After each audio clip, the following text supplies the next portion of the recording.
कहानी की शुरुआत होती है, वह अचानक चौंक जाती है और बोलती है कि क्या वह वास्तव में इरुषा सवलिन बन गई है। इरुषा सवलिन कौन है? वह अरोरा जैसी दिखती थी, एक रहस्यमय व्यक्तित्व जिसने अपने प्यारे और आकर्षक रूप के साथ सभी की उम्मीदों को तोड़ दिया था। फिर भी वह कहानी में सिर्फ एक एक्स्ट्रा थी, एक महत्वहीन चरित्र जो 3 महीने के भीतर मर गई। एरुषा की एक भी लाइन नहीं थी, लेकिन उसके पिता ने कहानी की शुरुआत में एक महत्वपूर्ण भूमिका निभाई थी। वह मेल लीड के परिवार के मूल उत्तराधिकारी थे, जिनकी त्वचा पहली बर्फ की तरह सफेद और चमकदार थी। सुनहरी आंखें जो चमकते सूरज की तरह थीं, और एक लंबा सुंदर शरीर जो केवल मोहित करने के उद्देश्य से बनाए गए एक उत्कृष्ट कृति की तरह था।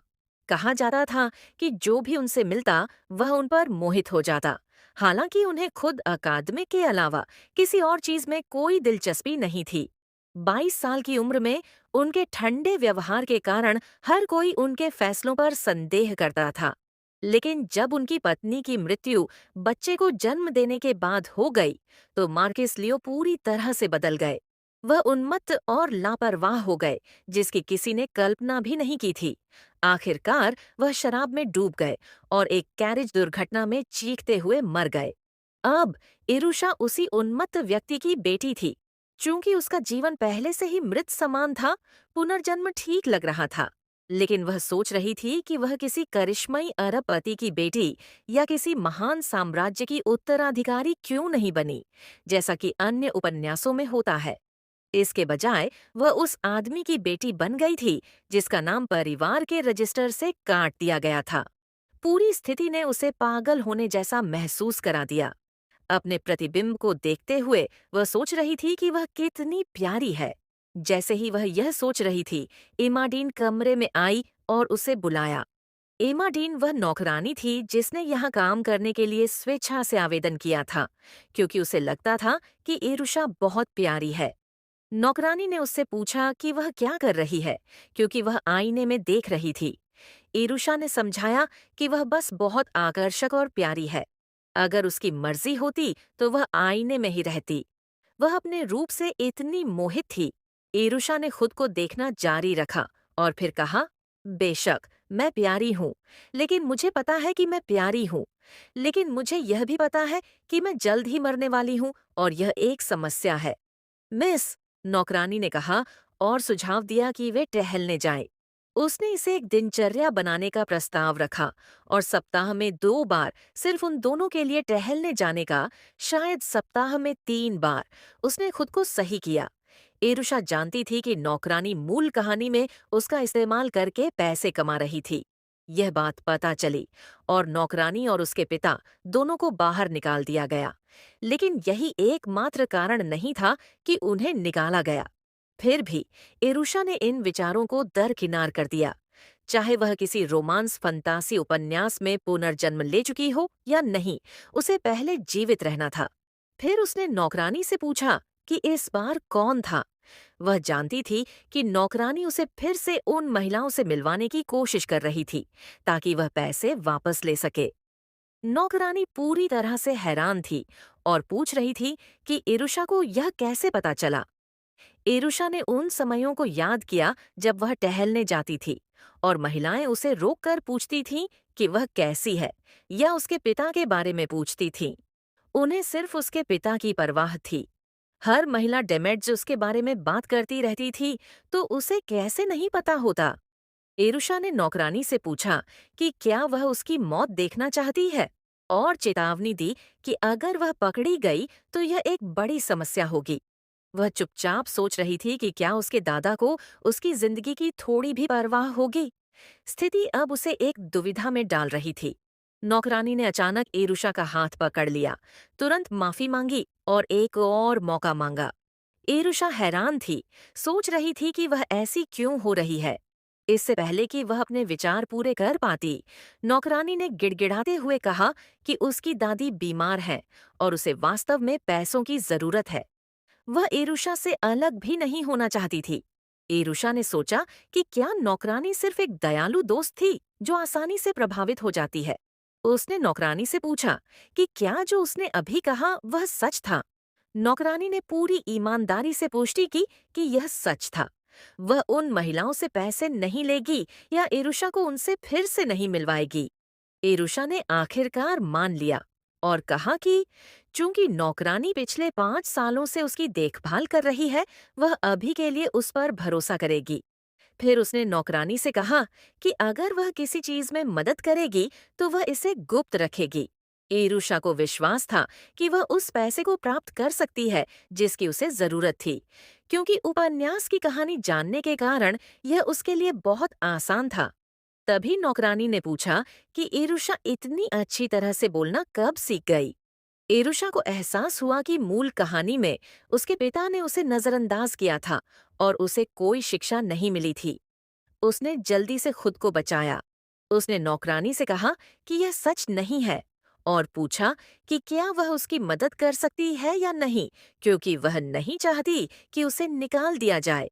नौकरानी ने उत्साह के साथ किसी भी चीज में मदद करने के लिए हाँ कहा।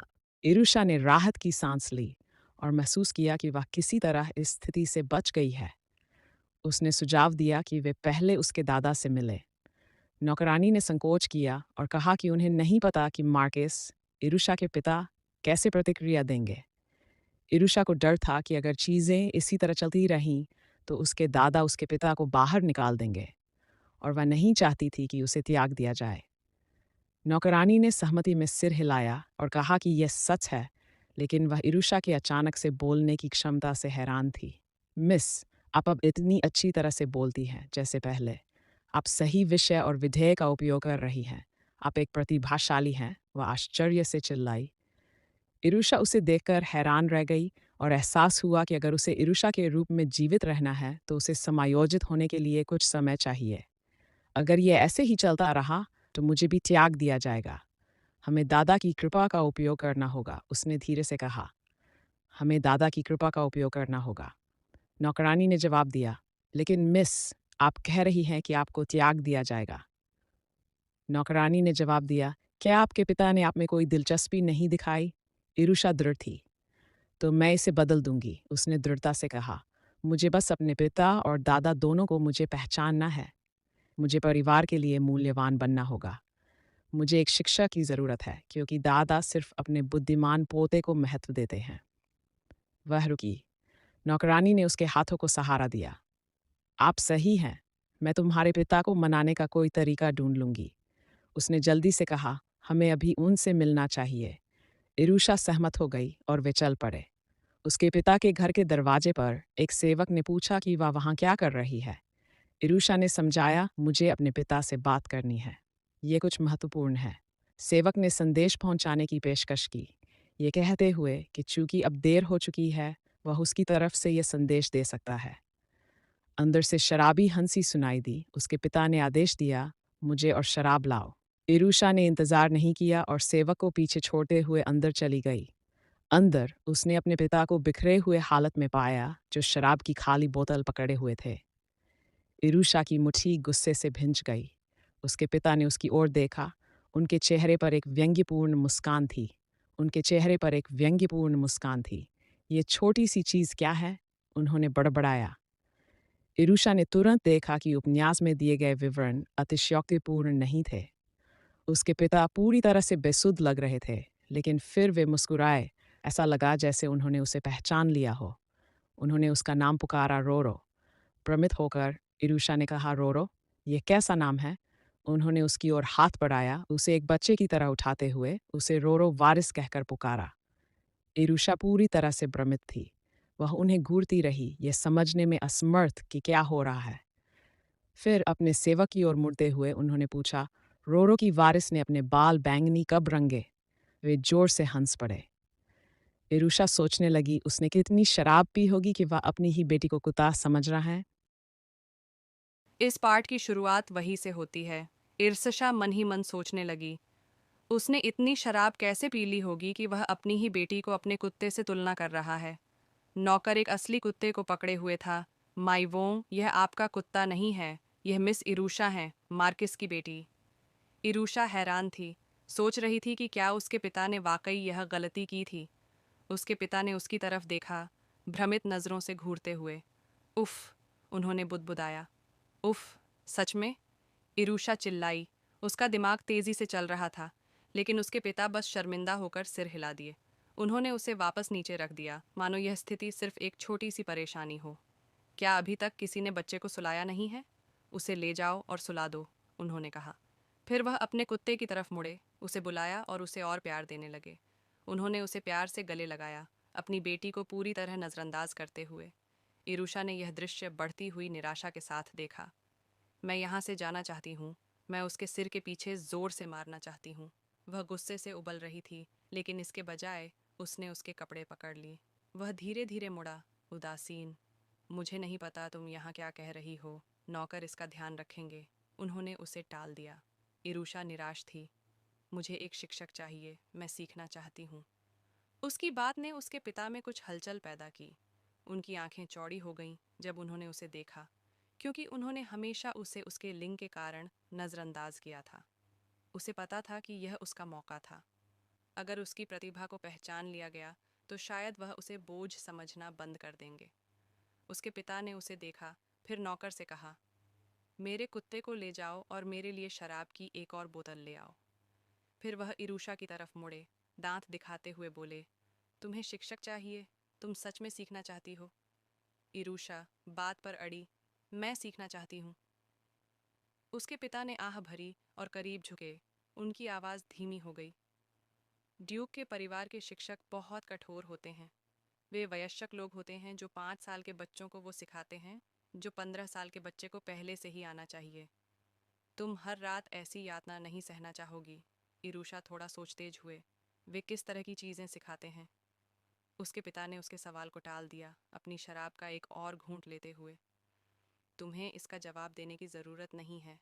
शिक्षक बनने के बारे में सोचना भी मत, यह बेकार है, उन्होंने बुदबुदाया। इरूषा ने उन्हें घूरते हुए कहा, मैं सीखना चाहती हूँ, मुझे एक शिक्षक चाहिए। उसके पिता के जवाब देने से पहले दरवाजे से एक और आवाज़ गूंजी, तुम मूर्ख हो! उसके दादा ने गुस्से में दरवाजे से प्रवेश किया। ये आदमी भारी शराब पीने के बाद काउंट कुल्सन के बेटे की गाड़ी की सीट तोड़ने की हिम्मत करता है। उसके पिता ने गुस्से में अपना सिर खुजलाया, बुदबुदाते हुए कहा कि उसने यह खुद ही बुलाया है। उसके दादा ने जवाब दिया, तुम्हें लगता है कि उसे मारना सही था? मार्की ने आत्मविश्वास से जवाब दिया, मैंने कुछ गलत नहीं किया। वह मुस्कुराए, बिना यह जाने कि तनाव बढ़ रहा है। उसके दादा ने सिर हिलाया, क्या तुम्हें लगता है कि पैसा सभी समस्याओं को हल कर सकता है? कुल्सन परिवार हमारे व्यवसाय में एक महत्वपूर्ण भागीदार है और तुम्हारी वजह से साझेदारी का अनुबंध रद्द हो गया है। इरूषा ने अपने पिता और दादा के बीच देखा, यह महसूस करते हुए कि वह इस स्थिति में अकेली नहीं थी और यह समस्या कितनी गंभीर थी। कुल्सन परिवार ने उसके दादा के व्यवसाय में एक महत्वपूर्ण भूमिका निभाई थी और यह घटना एक बड़े पतन का कारण बन सकती थी। उसे समझ आया कि यह एक ऐसी समस्या थी जिसे हर कीमत पर रोकना जरूरी था। उसके पिता बेपरवाह बने रहे, दोहराते हुए कि उसने यह खुद ही बुलाया है। उसके दादा ने उसे चुप रहने के लिए चिल्लाया। अचानक लियोनार्ड दर्द से चिल्लाया और पास खड़े बटलर ने उसे चुप रहने की चेतावनी दी। उसके दादा ने एक अशिष्ट आदमी की तरफ मुड़कर कहा, रुको, मैं ठीक हूँ। लियोनार्ड चिल्लाया, अपने आप खड़े होने की कोशिश करते हुए। बटलर ने आपत्ति जताई, लेकिन मार्की ने किसी भी मदद से इनकार कर दिया। बस मेरे लिए एक बोतल व्हिस्की ले आओ, वह चलते हुए बोले। फिर उन्होंने देखा कि अरूषा अभी भी वहां खड़ी थी। क्या बात है? क्या तुम्हें अभी भी कुछ कहना है? वह हिचकिचाई, फिर बोली। उसकी आवाज़ धीमी थी। पिताजी। लियोनार्ड ने उसे देखा, हैरान। ये क्या है? अब तुम एक छोटे बच्चे की तरह बात कर रही हो? उन्होंने कहा, बिना जवाब दिए। लेकिन जैसे ही उन्होंने बोतल की तरफ हाथ बढ़ाया, उन्होंने नौकर से कहा कि अरूषा को अपने आप जाने दो। अरूषा वहां खड़ी रही, निराश। वह कुछ पल वहां रुकी, हवा में तनाव को महसूस करते हुए, जब तक कि अचानक एक ग्लास की बोतल उसके पिता की तरफ उड़कर नहीं आई। वह दीवार से टकराई, आवाज़ लगभग बहरा देने वाली थी। लियोनार्ड ने जोर से गाली दी, तुम मूर्ख हो! उन्होंने अपने स्टाफ को डांटा, मैंने कहा था कि अरूषा को मेरे कमरे में ना आने दो, क्या सभी भूल गए हैं? बटलर ने माफ़ी मांगी, समझाते हुए कि यह एक अप्रत्याशित यात्रा थी। युवा महिला ने अब तक ऐसा व्यवहार नहीं किया था, उन्होंने जोड़ा। लियोनार्ड ने सिर्फ गुर्राया, छोड़ो इसे, अब मेरे नहाने का पानी तैयार करो। नहाने के बाद उन्होंने अपना रोब पहना और बटलर से कहा कि अरूषा के लिए एक निम्न स्तरीय शिक्षक नियुक्त करें। वह जोर देकर कह रहे थे कि शिक्षक कोई ऐसा होना चाहिए जिसमें कोई कौशल न हो, कोई ऐसा जो आलसी हो ताकि वह कुछ न सीख सके। बटलर ने सहमति जताई, लेकिन लियोनार्ड ने अपना मन बदल दिया, कहते हुए, बस उन्हें पूरी तरह रिश्वत दे दो ताकि वे आलसी बने रहें। वह खुद पर मुस्कुराए, सोचते हुए कि बच्चों को सिर्फ खेलना चाहिए और पढ़ाई की चिंता नहीं करनी चाहिए। उन्हें पहले से ही पढ़ाई की ज़रूरत नहीं है। वह खुद पर मुस्कुराए। अरूषा के कमरे में उसकी नौकरानी हाँफती हुई अंदर आई। कुछ भयानक हुआ है। अरूषा अभी उठी थी और अपनी आंखें मल रही थीं, प्यारी सी भ्रमित नज़रों से देखते हुए। क्या हुआ? मुझे बाहर नहीं निकाल दिया गया है ना? उसने नींद भरी आवाज़ में कहा। नहीं, ऐसा नहीं है, नौकरानी ने जल्दी से जवाब दिया। आपके पिता ने कुलसन परिवार के साथ समझौता रद्द कर दिया है। उन्होंने व्यापारिक अनुबंध तोड़ दिया है। अरूषा की आंखें चौड़ी हो गईं। उसे एहसास हुआ कि यह बहुत बड़ी बात थी। हे भगवान! उसने चिल्लाया, फिर तुरंत अपने कंबल के नीचे छिप गई। उसे लगा जैसे वह मृत्यु की घंटी सुन रही हो, उसके जीवन के अंत का संकेत दे रही हो। यह मृत्यु की घंटी की आवाज़ जैसा था, जो हर पल के साथ तेज हो रही थी। अरूषा ने तुरंत अपने दादा के बारे में पूछा, क्या वह ठीक है? हाँ, नौकरानी ने पुष्टि की। डॉक्टर ने कहा है, उन्हें सिर्फ आराम की ज़रूरत है। वह अक्सर बेहोश हो जाते हैं, लेकिन यह कुछ गंभीर नहीं है। अरूषा ने राहत की सांस ली। शुक्र है, उसने धीरे से कहा। हालांकि नौकरानी ने आगे कहा, ऐसा लगता है कि काउंट कुल्सन वाकई बहुत गुस्से में थे। न केवल उन्होंने व्यापारिक अनुबंध रद्द कर दिया, बल्कि उन्होंने चिकित्सा व्यय के लिए एक बड़ी राशि की मांग की है। यहाँ तक कि ड्यूक भी हैरान हैं कि वे कितना मांग रहे हैं। अगर यह नहीं दिया गया, तो वे इसे कोर्ट में ले जाएगा। इस पार्ट की शुरुआत वहीं से होती है। यहाँ तक कि ड्यूक भी हैरान थे कि वे कितना मांग रहे हैं। अगर यह भुगतान नहीं किया गया, तो वे इसे अदालत में ले जाएंगे। अरुषा स्तब्ध थी। नौकरानी ने सुझाव दिया कि अरुषा को नाश्ता कर लेना चाहिए, क्योंकि संभवतः वह भूखी थी। अरुषा ने इसे स्वीकार किया, लेकिन मन ही मन वह सोच रही थी कि उसके पिता, मार्कस, ऐसा क्यों करते हैं, जैसे लोगों को मारना सामान्य बात हो। इन घटनाओं को शांत करने के लिए उन्होंने जो रकम अदा की है, उससे शायद कई सोने के महल खरीदे जा सकते हैं। वह सोचने लगी, क्या बर्बादी है। नौकरानी ने कहा, सचमुच क्या बर्बादी है।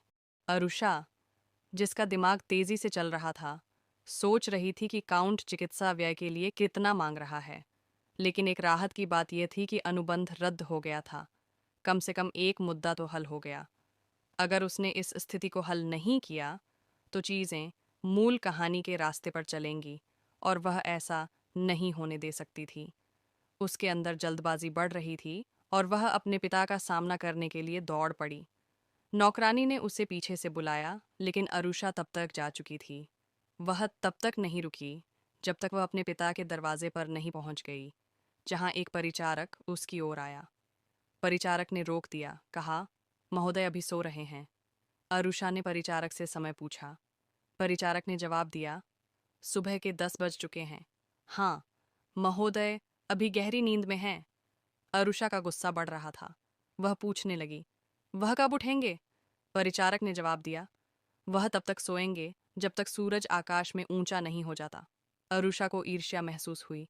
वह कड़वाहट के साथ सोचने लगी कि काश उसे अपने पिछले जीवन में भी इस तरह आराम से सोने का मौका मिलता।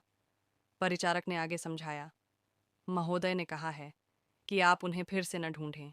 कृपया आगे की सूचना तक उनसे मिलने से बचें। अरुषा ने गुस्से में सिर झुकाया। सोचने लगी कि क्या उसके पिता कभी उसकी बात सुनेंगे। वह समझ नहीं पा रही थी कि वह उसे क्यों टालते रहते हैं, और उसने गहरी सांस ली। उसका धैर्य जवाब दे रहा था। उसकी अगली रणनीति थी कि वह परिचारक को अपनी सबसे दयनीय नज़र से देखे, उसकी पिल्ले जैसी आंखों से, उम्मीद करते हुए कि शायद यह काम कर जाए। पिताजी ने कल ऐसा क्यों किया? उसने मुलायम, लगभग विनती भरी आवाज में पूछा। शायद उसने वाकई कुछ ऐसा किया था जिसके लिए वह सजा के लायक था।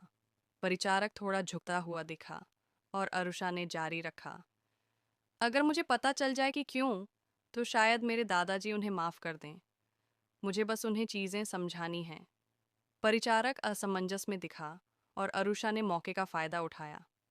अगर इस हालत में हमें निकाल दिया गया तो हम बर्बाद हो जाएंगे, उसने अपनी आवाज में बेबसी भरते हुए कहा। लेकिन परिचारक ने मुड़कर उसकी योजना को खत्म कर दिया। यह अनुमति नहीं है, उसने पत्थर जैसे चेहरे से कहा। अरुषा की योजना विफल हो गई। नाराज होकर वह धीरे से बुदबुदाई, ऐसा नहीं है कि वह उत्तरी ग्रैंड ड्यूक ही हैं। उसकी नौकरानी उसकी निराशा देखकर उसे आश्वस्त करने लगी। बहुत ज्यादा चिंता मत करो, मैं अपने कुछ करीबी नौकरों से पूछूंगी कि आज महोदय कब उठेंगे। जैसे ही नौकरानी अधिक जानकारी लेने के लिए चली गई, अरुषा को एक पल का एहसास हुआ। एबॉट, उसने एक नाम पुकारा जिसे वह भूल रही थी। आखिरकार कोई तो मददगार निकला, उसने मन ही मन सोचा। नौकरानी ने हाँ में सिर हिलाया, लेकिन जल्दी से जोड़ा, महोदय का शेड्यूल हर दिन इतना अप्रत्याशित होता है, इसीलिए मैं कुछ वादा नहीं कर सकती। अरुषा इंतजार करते करते थक गई, निराश होकर हाथ हिलाया। कोई बात नहीं, वह फिर से अपनी सामान्य बेकार वाली हरकतों पर लौट आई। बाद में उस दिन उसके पिता अंततः अपने कमरे से बाहर निकले, डाइनिंग हॉल की ओर चल पड़े। जैसे ही वह चल रहे थे, उनकी मुलाकात किसी ऐसे व्यक्ति से हुई जिसकी उन्हें उम्मीद नहीं थी। अरुषा, उसने प्यारे और आकर्षक अंदाज में उन्हें बुलाया। इस पल से पहले उसने अपने प्रवेश की सावधानीपूर्वक योजना बनाई थी। दीवारों पर चढ़ना, कलाबाजी खाना और गार्ड्स को चकमा देते हुए अरुषा ने एक छोटी सी जीत महसूस की। वह मन ही मन मुस्कुराई, सोचने लगी, क्या उन्हें लगता था कि मैं उन्हें नहीं ढूंढ पाऊंगी क्योंकि उन्होंने मुझे आने से मना किया था? ऐसा नहीं होने वाला। उसके पिता ने मुंह बनाया, दांत दिखाए और परिचारकों की ओर मुड़े। क्या मैंने कल नहीं कहा था कि अरुषा को मेरे क्वार्टर में आने न दिया जाए? उन्होंने कहा। परिचारकों ने जवाब दिया कि उन्हें नहीं पता कि वह कैसे अंदर आ गई। उन्हें नज़रअंदाज करते हुए अरुषा डाइनिंग टेबल पर चढ़ गई और घोषणा की, मुझे भूख लगी है, क्या आप मेरे साथ नाश्ता करेंगे? उसके पिता ने पहले से ही चिढ़कर पूछा। वह सहमत हो गई, लेकिन अंदर ही अंदर वह गुस्से में थी। नाश्ता तो बहुत पहले ही खत्म हो चुका था और वह अभी भी आलसी की तरह व्यवहार कर रहे थे। मुझे एक कांटा दो, उसने गुस्से से मांगा। नौकरानी ने मान लिया और लियोनार्ड ने आह भरते हुए कहा कि वह अपने कमरे में वापस चली जाए। लेकिन वह डटी रही, उसे घूरते हुए जब तक कि वह अंततः झुक नहीं गया। क्या तुम सच में मुझे कुछ खाने को नहीं दोगे? उसने तीखे स्वर में पूछा। उन्होंने फिर से उसे खारिज कर दिया, यह कहते हुए कि अगर वह अपने शिक्षक के बारे में बात करने आई है, तो उन्होंने पहले ही एक चुन लिया है। तुम्हें मुझे ढूंढने की जरूरत नहीं है। अरुषा ने हाथ उठाए, हाई फाइव के लिए तैयार, लेकिन वह बस उसे घूरता रहा। वह बैठ गया, परिचारकों की ओर मुड़ा। मुझे एक कांटा लाओ, उसने कहा। शायद वहां कोई खाना नहीं होगा, उसने कहा। मेरे पास कोई खाना नहीं है, मेरे पास बच्चों के लिए कोई खाना नहीं है, इसीलिए उसे डेजर्ट कांटा और चाय का चम्मच इस्तेमाल करना होगा। जी मास्टर, नौकर ने जवाब दिया। कुछ ही पलों में खाना परोसा गया और अरुषा की आंखें चमक उठीं। उसके सामने कई स्वादिष्ट दिखने वाले व्यंजन परोसे गए थे और वह लार टपकाने से खुद को नहीं रोक सकी। कौन नहीं करेगा? वह व्यंजनों के रूप पर मुग्ध हो गई। यह इतना स्वादिष्ट लग रहा है, उसने कहा। जैसे ही खाना उसके सामने रखा गया, अरुषा ने अपने कांटे से मांस का एक टुकड़ा काटा और उसे ऐसे खाया जैसे कि यह उसके जीवन का सबसे स्वादिष्ट चीज हो।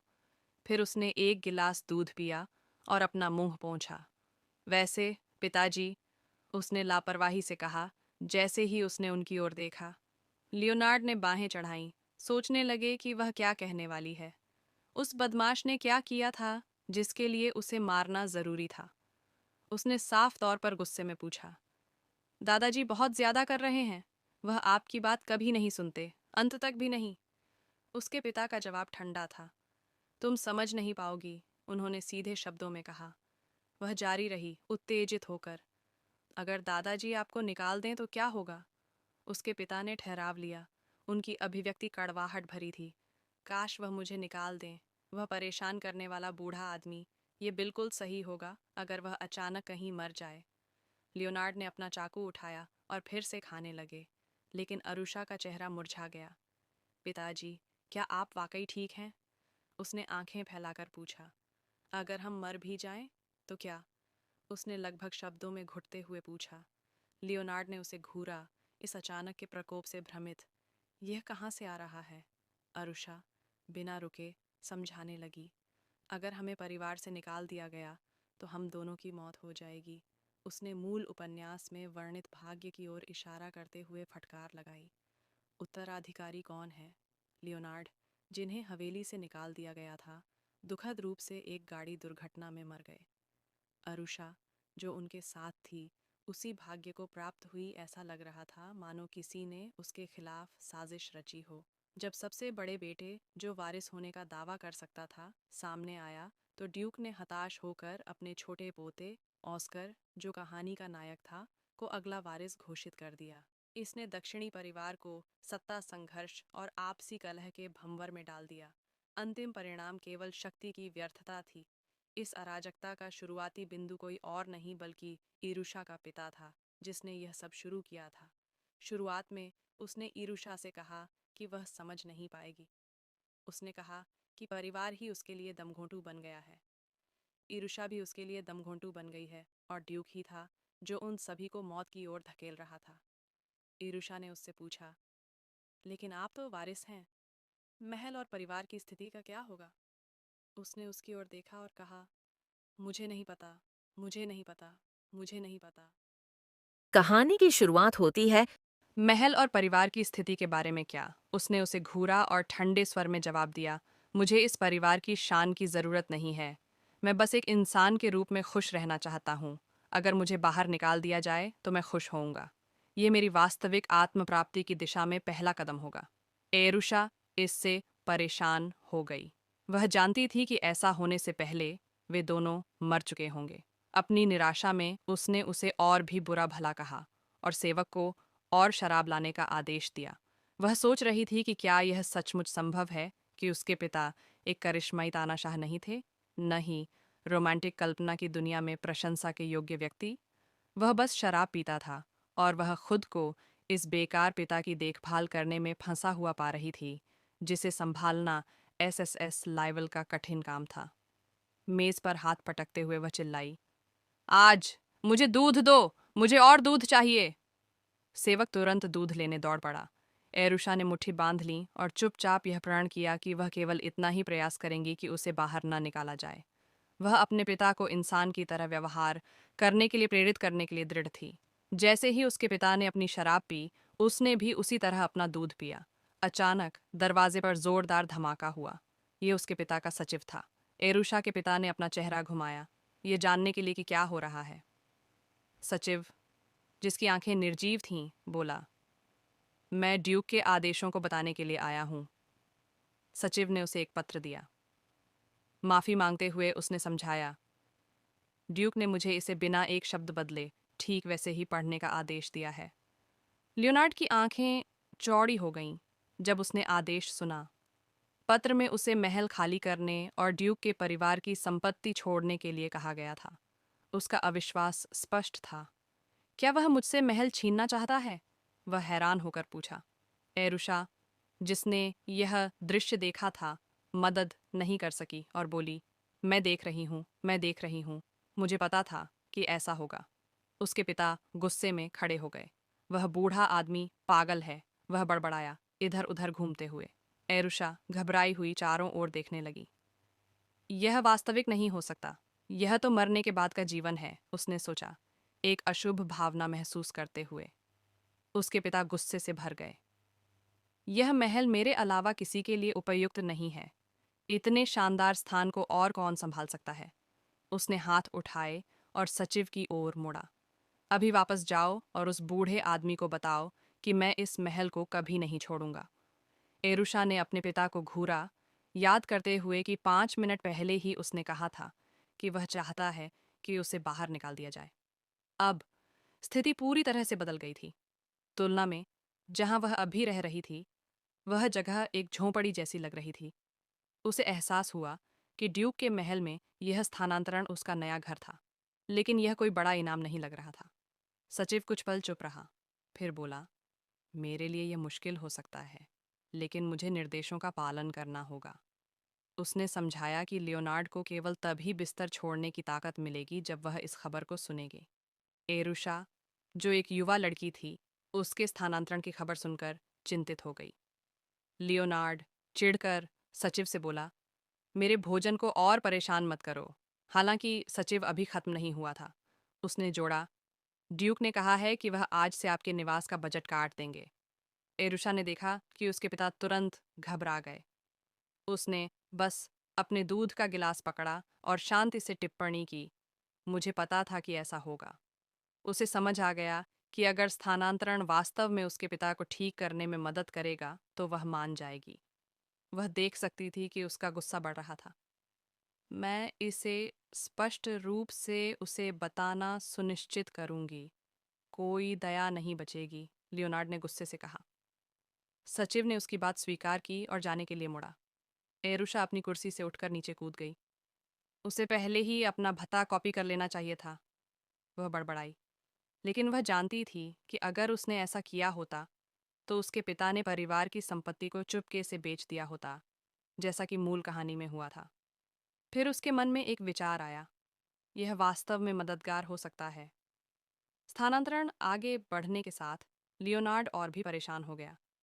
मैं विश्वास नहीं कर सकता कि मुझे इस घटिया जगह को छोड़ना पड़ रहा है। एरुषा अपने पिता के पास गई, उसे बुलाते हुए। यह जगह इतनी घटिया है, उसने कहा, चारों ओर देखते हुए। एरुषा ने उसका ध्यान खींचने की कोशिश जारी रखी, लेकिन उसने उसे नज़रअंदाज कर दिया। सब कुछ बिखरता हुआ लग रहा था। ये मुझे पागल कर देगा, वह चिल्लाया, स्पष्ट रूप से अपनी सीमा पर पहुंच गया। आखिरकार एरुषा उसके सामने दौड़ी, उसके रास्ते को रोकते हुए, और अपनी बाहें फैला दीं। शांत हो जाओ, वह चिल्लाई, उम्मीद करते हुए कि वह शांत हो जाएगा। एरुषा ने अपने पिता से कहा कि अगर वह काउंट कॉल्सन का मन बदल सकता है तो उसके दादा उसे चमकदार महल वापस कर देंगे। एरुषा जानती थी कि यह वह पल था जब वह उस महल में वापस जाना चाहेगा जहां वह पहले रहता था। ये उसके लिए कुछ ऐसा करने का अवसर था जो वह आम तौर पर नहीं करता। पिता ने उसकी बात सुनी और जवाब दिया, क्या सचमुच? ये संभव लग रहा था और एरुषा को उम्मीद की एक किरण महसूस हुई, ये सोचते हुए कि वह वास्तव में उसकी बात सुन सकता है। लेकिन सहमत होने के बजाय उसने एक थका हुआ भाव पहना, जिससे वह उलझन में पड़ गई। जबकि उसने कहा, वह मुस्कुराते हुए टिप्पणी की, जिससे एरुषा को अनिश्चितता महसूस हुई। उसे उम्मीद थी कि वह सुनेगा, लेकिन उसकी प्रतिक्रिया ने कुछ और ही संकेत दिया। उसे प्रोत्साहित करने की कोशिश में उसका हाथ पकड़ लिया, कहते हुए, हाँ पिताजी, आपको जल्दी से काउंट कॉल्सन से माफ़ी मांगनी चाहिए। अगले ही पल उसके पिता ने तेजी से अपना हाथ खींच लिया, जिससे एरुषा जमीन पर गिर गई। माफ़ी तभी मांगते हैं जब आपने कुछ गलत किया हो, उसने कहा। फिर उसने टिप्पणी की कि उसने इतने जर्जर घर को लंबे समय से नहीं देखा था।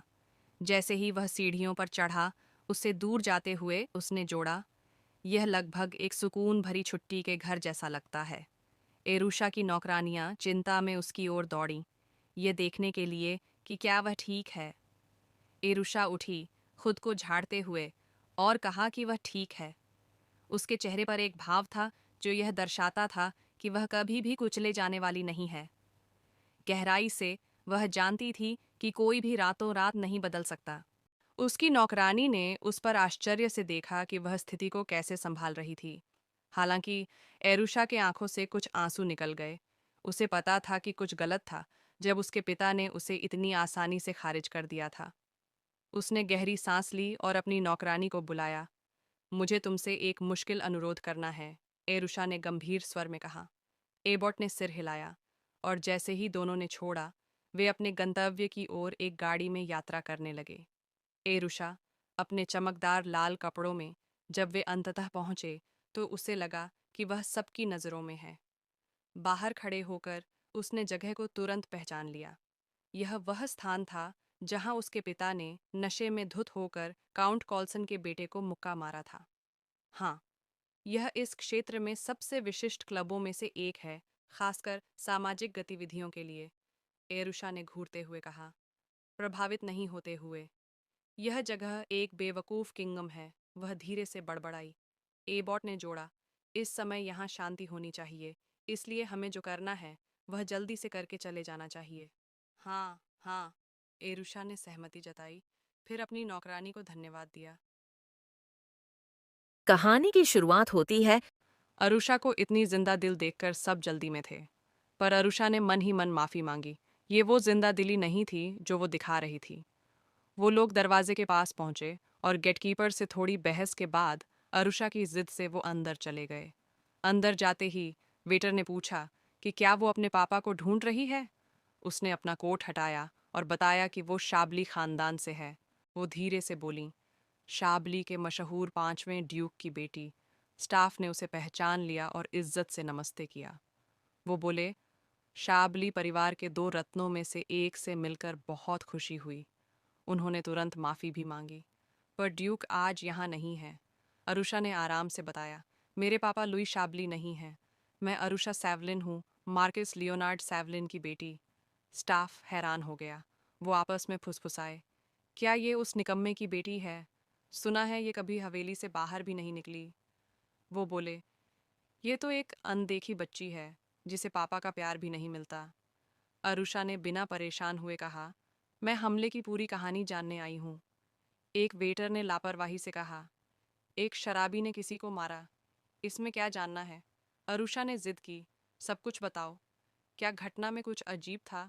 वेटर ने कंधे उचकाए, स्वीकार करते हुए कि उन्हें पहले से कही गई बातों से ज्यादा कुछ नहीं पता। हमारे पास कुछ भी जोड़ने को नहीं है, आपको बस चले जाना चाहिए। उसी समय एक युवा लड़का आगे बढ़ा। क्या आप आमतौर पर अजाको परिवार की एक कुलीन बेटी से इस तरह बात करते हैं? उसने पूछा, स्टाफ को चुनौती देते हुए, चाहे उसके पिता कितने भी गिर गए हों।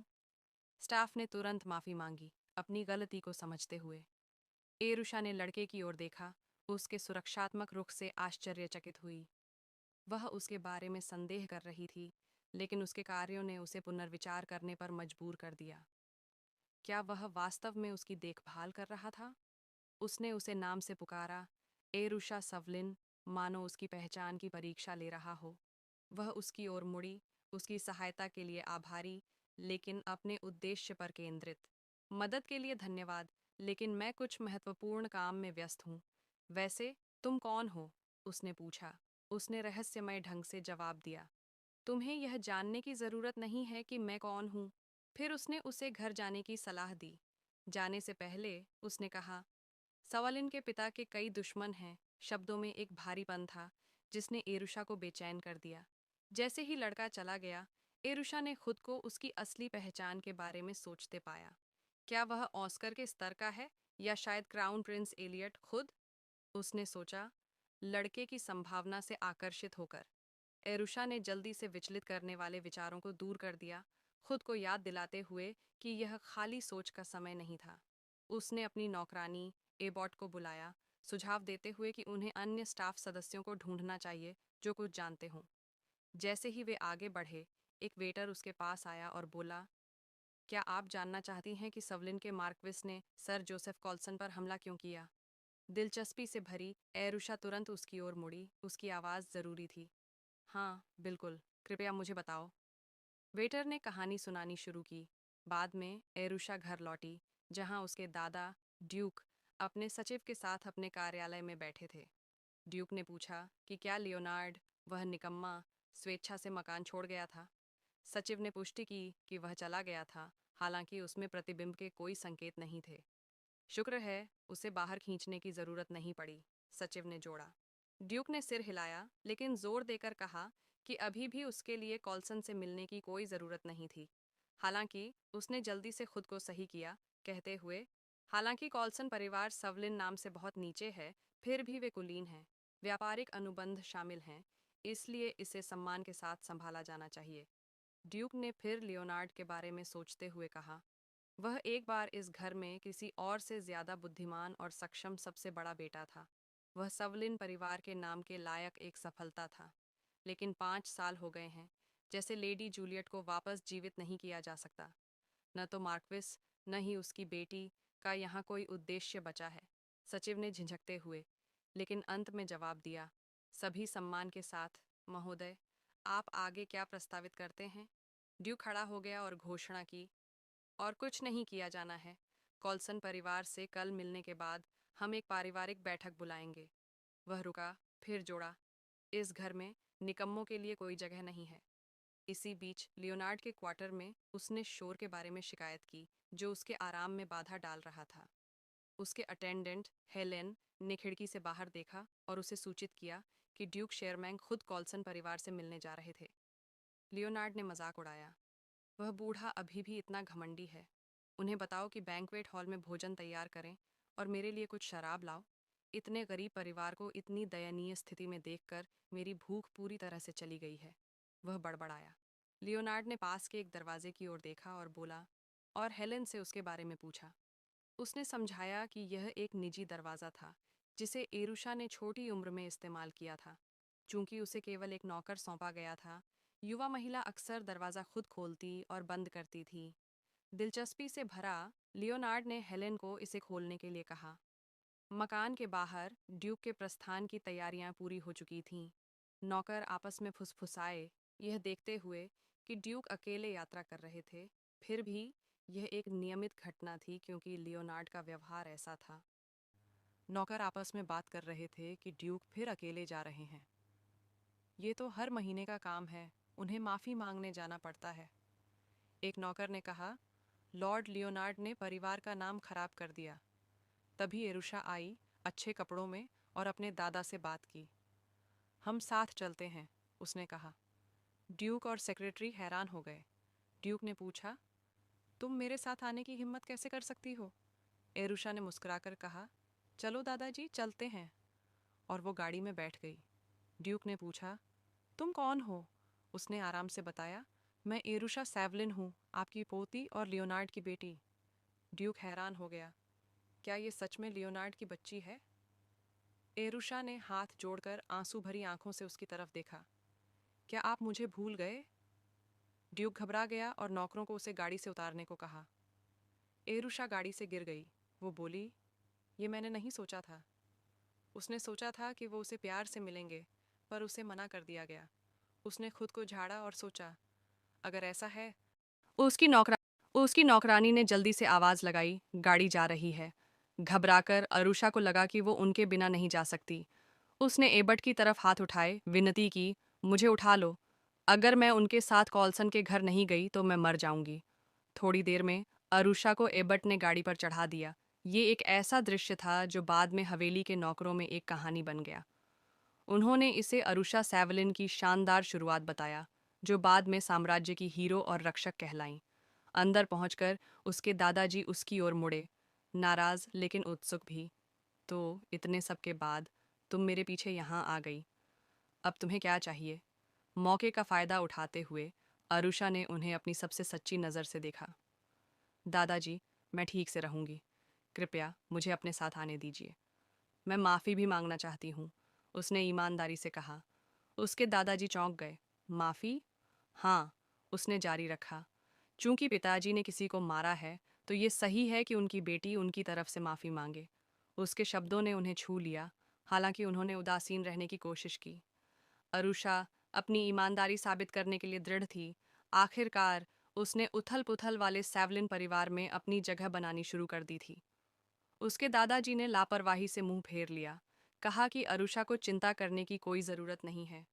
तुम्हारे लापरवाह पिता के व्यवहार को संभालने के लिए खिड़की पर सिर्फ एक व्यक्ति काफ़ी है। मेरे पीछे आओ, उन्होंने कहा। वो उनके शब्दों से खुश हो गई, उत्साह से जवाब दिया, ठीक है। वो जानती थी कि अगर वो उनके पीछे जाएगी तो वो उस हमले की घटना के बारे में सच्चाई जान सकती है जिसके बारे में उसने एक दिन पहले सुना था। शायद, सिर्फ शायद, लोगों की उसके झगड़ालू पिता के बारे में राय थोड़ी बदल जाए। इसी बीच लियोनार्ड हवेली के निजी दरवाजे से अंदर आ गया, बिखरी हुई चीज़ों को देख रहा था। उसने नौकरों से पूछा कि ये सभी चीज़ें कहाँ से आईं। उन्होंने बताया कि उनमें से ज़्यादातर नौकरों द्वारा व्यक्तिगत रूप से लाई गई थीं या लेडी लुइस की शबली बेटियों द्वारा फेंक दी गई थीं। तो ये सब कचरा है, लियोनार्ड ने ठंडे स्वर में कहा। इसे अभी जला दो। अरुषा और उसके दादाजी के साथ वापस उन्होंने काउंट कॉल्सन का सामना किया, जो गुस्से से अपनी बात रख रहे थे। काउंट ने अपने बेटे की ओर इशारा किया, ड्यूक से उसके घायल और पीटे हुए चेहरे को देखने की मांग की। उसे देखो, उन्होंने कहा। उसकी अभी शादी भी नहीं हुई है और उसके शरीर पर इन चोटों का क्या? मेरा बच्चा पहले कितना सुंदर था। तुमने उसे इतना बेवकूफ़ कैसे बना दिया? ड्यूक ने आह भरी, साफ तौर पर थके हुए। काउंट कॉल्सन ने जारी रखा, उनकी आवाज़ भावनाओं से कांप रही थी। बेशक, तुम नहीं समझोगे। तुम्हारे पास एक आदर्श बेटा है, मेरी राय में। लेकिन जब भी मैं अपने बेटे का चेहरा देखता हूँ, तो मेरी आंखों में आंसू आ जाते हैं। ड्यूक ने खांसकर अपना गला साफ किया और फिर ईमानदारी से माफ़ी मांगी। जैसे ही उन्होंने खजानों से भरे एक संदूक की ओर इशारा किया, उन्होंने कहा, मैं जानता हूँ कि भावनात्मक घावों को भरना मुश्किल है, लेकिन कृपया, अगर ठीक हो, तो इस मुआवजे को स्वीकार करें। ड्यूक विनम्र बने रहे, हालांकि उनके थके हुए व्यवहार से साफ था कि ये मामला उन्हें थका रहा था। काउंट कॉल्सन और उनके बेटे दोनों ने विजयी मुस्कान का आदान प्रदान किया, जैसे ही बेटे ने बात की। योर ग्रेस, मुझे अपमानित करने के बाद भी मार्कीज ने एक भी पत्र नहीं भेजा है। मेरी बर्बाद हुई गरिमा की भरपाई कैसे होगी? इसके बाद मैं समाज की किसी भी महिला के सामने कैसे खड़ा हो सकता हूँ? अरुषा ने उनकी आवाज़ और व्यवहार में बदलाव देखा, क्योंकि उनकी आंखों में लालच भर गया। वो साफ तौर पर और ज्यादा चाहते थे। ड्यूक, अभी भी शांत, ने जवाब दिया कि अगर उनके द्वारा दिया गया मुआवजा काफ़ी नहीं है, तो उन्हें बताने में संकोच नहीं करना चाहिए। उसी समय काउंट कॉल्सन का बेटा खजानों से मोहित हो गया। उन्हें देखकर ऐसे लार टपका रहा था जैसे वो बेहोश हों। उसने ड्यूक का हाथ पकड़ लिया, लेकिन शिकायत करता रहा, इस उदारता के साथ भी यह अभी भी मेरे शारीरिक, मानसिक और सामाजिक नुकसान की तुलना में अपर्याप्त लगता है। इससे पहले कि वह अपनी बात पूरी कर पाता, संदूक अचानक बंद हो गया, जिससे वह इतना चौंक गया कि लड़खड़ाकर गिर गया। अरुषा ने अगली बार बात की। उसकी आवाज़ दृढ़ थी, जब उसने दृढ़ता से कहा, यह एक जुआ का कर्ज है। अपने दादाजी की ओर मुड़कर उसे पहले वेटर की व्याख्या याद आई कि कैसे सर जोसेफ कॉल्सन खुद को चोट पहुंचाकर मार्किस से जबरन वसूली करने की कोशिश कर रहे थे। वेटर ने समझाया था कि इस तरह का व्यवहार अक्सर वित्तीय मुआवजे के लिए समझौता करने का एक तरीका होता है। ऐसा लगता है कि सर जोसेफ ने अपने सभी कर्ज और जमानत खत्म कर दी है और यह जुआ के कर्ज चुकाने का उनका आखिरी सहारा है, उन्होंने कहा था। जैसे ही अरुषा ने उन शब्दों पर विचार किया, उसने जोड़ा, पिताजी गुस्से में रहे होंगे, लेकिन यह कर्मों का फल था। वेटर ने आगे खुलासा किया कि सर जोसेफ जुआरी नहीं थे, वो जुआरी थे, वो जुआरी। अरुषा चुपचाप बैठकर स्थिति को समझौते में बदलने की कोशिश कर रही थी। हालांकि अरुषा का एक और सवाल था। उसने वेटर से पूछा कि जुआ के कर्ज का असल में क्या मतलब होता है। वेटर ने समझाया कि हालांकि सर जोसेफ को कभी जुआ की समस्या थी, लेकिन उन्होंने कथित तौर पर इस बुराई से दूर रहने की कसम खाई थी। अरुषा आश्वस्त नहीं हुई, ने इस मुद्दे पर तब तक जोर दिया जब तक कि काउंट कॉल्सन ने बचाव करते हुए घोषणा नहीं की, सर जोसेफ अब जुआ नहीं खेलते हैं। बस उस दिन उन्होंने मुझसे वादा किया और पूरी तरह से सुधर बस उस दिन उन्होंने मुझसे वादा किया और पूरी तरह से सुधर गए, है ना? उन्होंने उम्मीद से अपने बेटे की ओर रुख किया। सर जोसेफ ने तुरंत शब्दों को दोहराया, हालांकि कम आत्मविश्वास के साथ। हाँ, यह सही है, यह सब निराधार बकवास है, उन्होंने हकलाते हुए कहा। लेकिन अरुषा सच्चाई को सामने आते देख सकती थी, और वो जानती थी कि सर जोसेफ को जल्द ही अपने कर्मों का फल मिलेगा। अरुषा की आवाज़ ने एक बार फिर तनावपूर्ण माहौल को तोड़ दिया। कैसीनो सोशल क्लब फियोना है ना? और जिसने पैसे उधार दिए, वो एडगर रुटमंड, मालिक है। क्या हमें सब कुछ कंफर्म करने के लिए अभी वहां नहीं जाना चाहिए? उसके शब्दों ने काउंट कॉल्सन को चौंका दिया, जिन्होंने चिल्लाकर कहा कि ऐसे आरोप निराधार हैं। फिर भी जैसे ही उसका सुझाव हवा में लटका रहा, संदेह कमरे में घुसने लगा। क्या यह संभव है कि सर जोसेफ ने न केवल अपना पैसा, बल्कि परिवार की मुहर की अंगूठी, उनके सबसे कीमती प्रतीक को भी जुए में गंवा दिया हो? काउंट कॉल्सन गुस्से से सर जोसेफ को पकड़ा और जवाब मांगे, उन्होंने चिल्लाकर अपने बेटे को हिलाया। जोसेफ हकलाया, जवाब देने में असमर्थ। उसका अपराध दिन के उजाले की तरह स्पष्ट था। अरुषा इस बीच अपने दादाजी की ओर मुड़ी, उनका हाथ कस कर पकड़ लिया। उसने आंसू बहाते हुए विनती की, दादाजी, मेरे पिताजी ने पहले भी कई लोगों को मारा है और वो निर्दोष नहीं है, लेकिन इस बार उनका इस्तेमाल किया गया था। कृपया कृपया एक बार फिर पिताजी पर विश्वास करें। ड्यूक एक पल के लिए चुप रहे। कमरे में तनाव था। आखिरकार उन्होंने काउंट कॉल्सन की ओर रुख किया, जो अभी भी गुस्से से अपने बेटे को डांट रहे थे।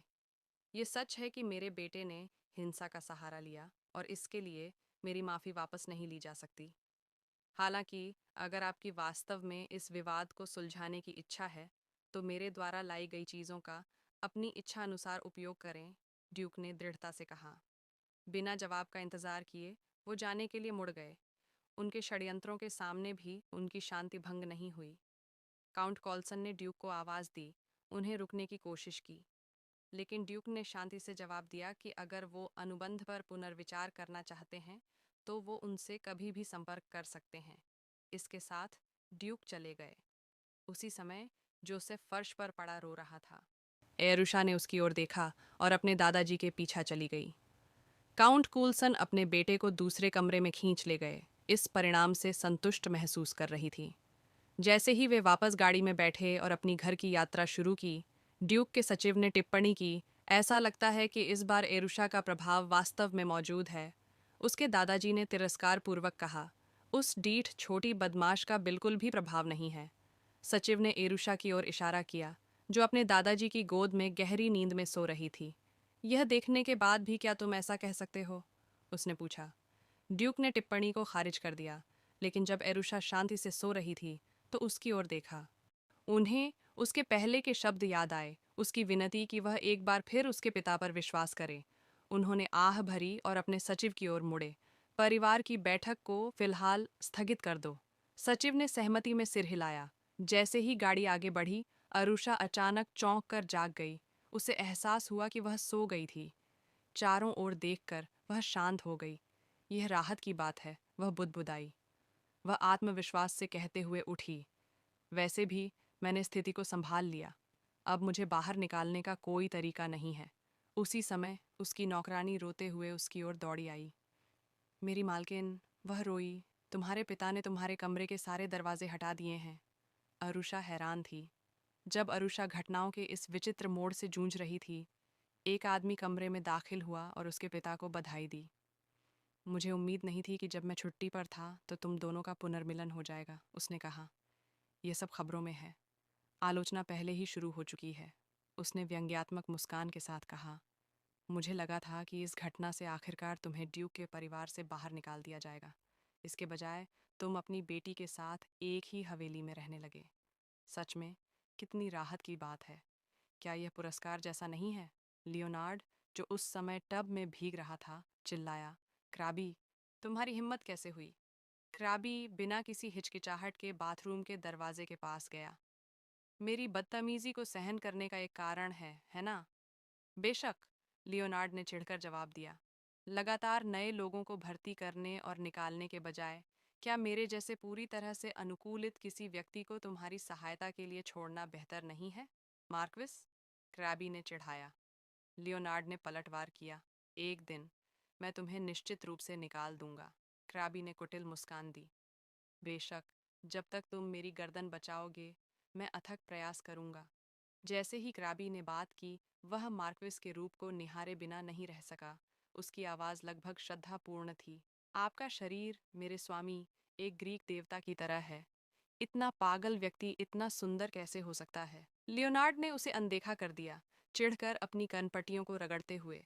क्राबी ने नाटकीय रूप से आह भरी। मार्क्विस सच में दूसरों की राय की परवाह नहीं करते। ईमानदारी से कहूँ तो मुझे आपके आत्मविश्वास से ईर्ष्या होती है। मेरे अगले जीवन में मैं आपकी तरह परिपूर्ण और सुंदर बनना चाहूँगा। लियोनार्ड ने अपनी आंखें सिकोड़ीं और टब के सहारे झुक गया। मेरी तरह परिपूर्ण? क्या तुम्हें लगता है कि यह संभव भी है? क्राबी के जवाब देने से पहले ईर्षा की आवाज़ कमरे के बाहर से गूंजी। पिताजी, क्या आप अंदर हैं?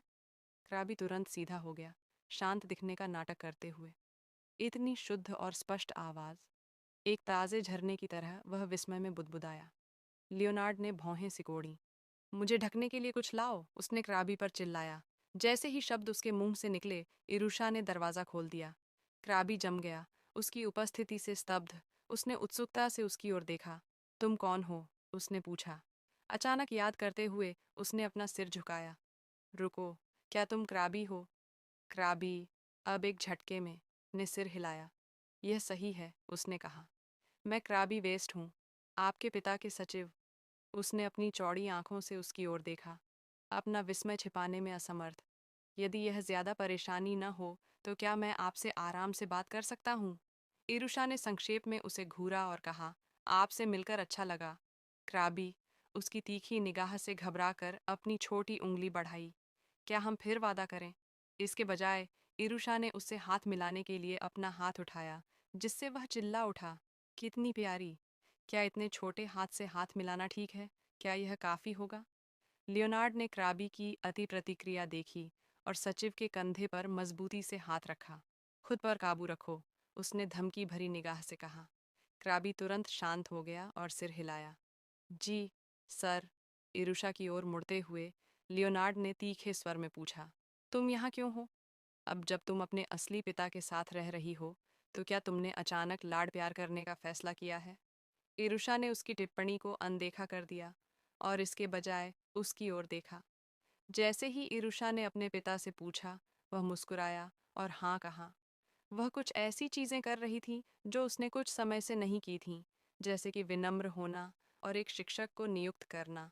इसलिए उसने भी इसे आजमाने का फैसला किया। उसने उसके कमरे में गंदे कपास के गोले का भी ध्यान रखा। उसके दोस्त क्राबी ने इसे देखकर पूछा कि क्या वह इरुषा के कमरे में जर्जर गुड़ियों का जिक्र कर रहा था।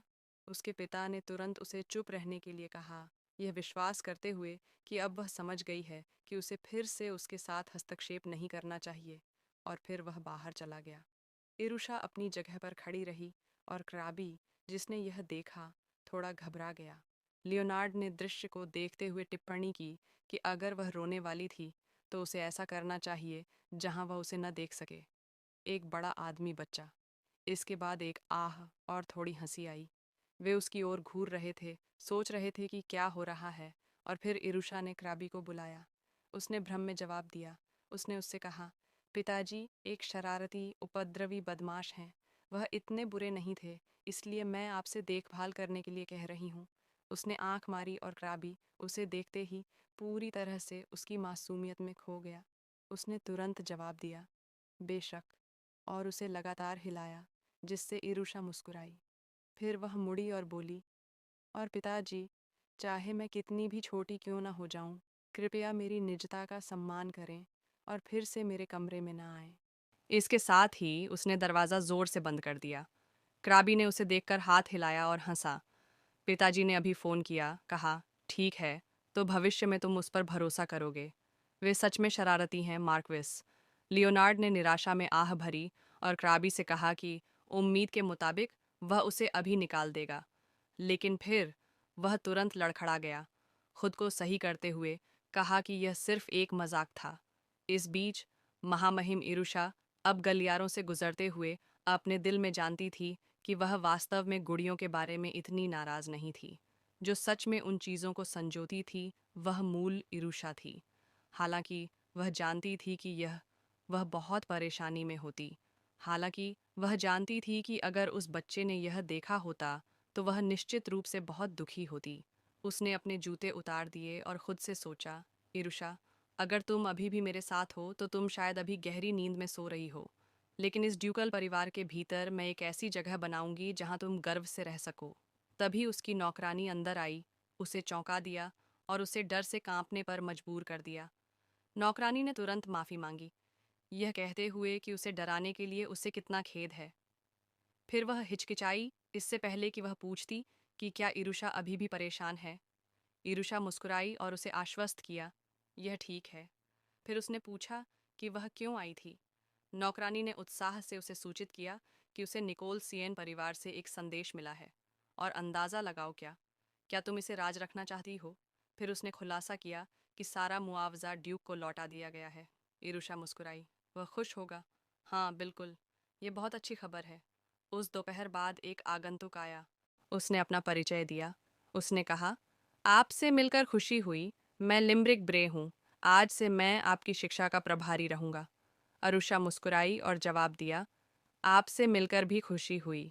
लेकिन मन ही मन उसने सोचा, यह बहुत अच्छा है।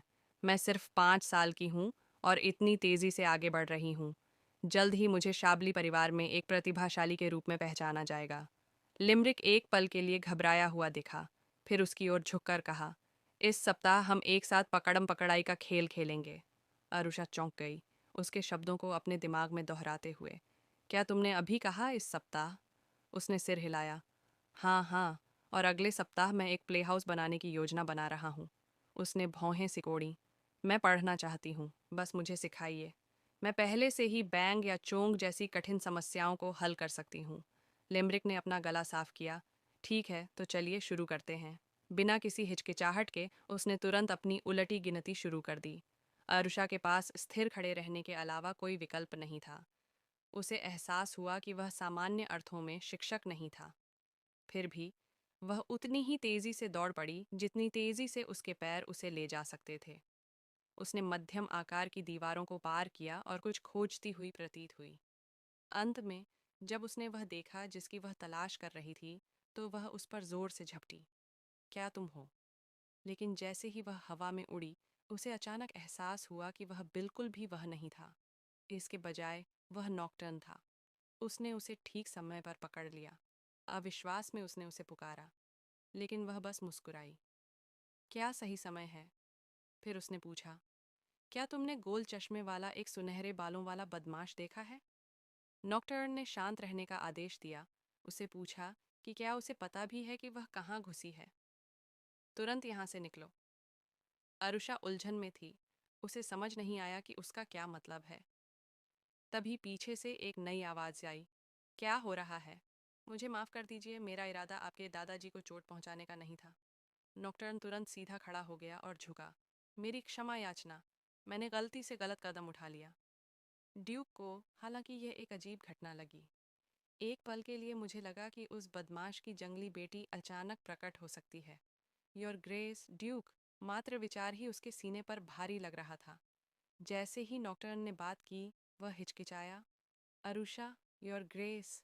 यह सुनकर अरुषा उत्सुक हो गई। उसने सोचा कि क्या आर्ट कैसल से कोई जवाब आया है। संयोग से ड्यूक ने नॉकटर्न को रिपोर्ट करने के लिए बुलाया।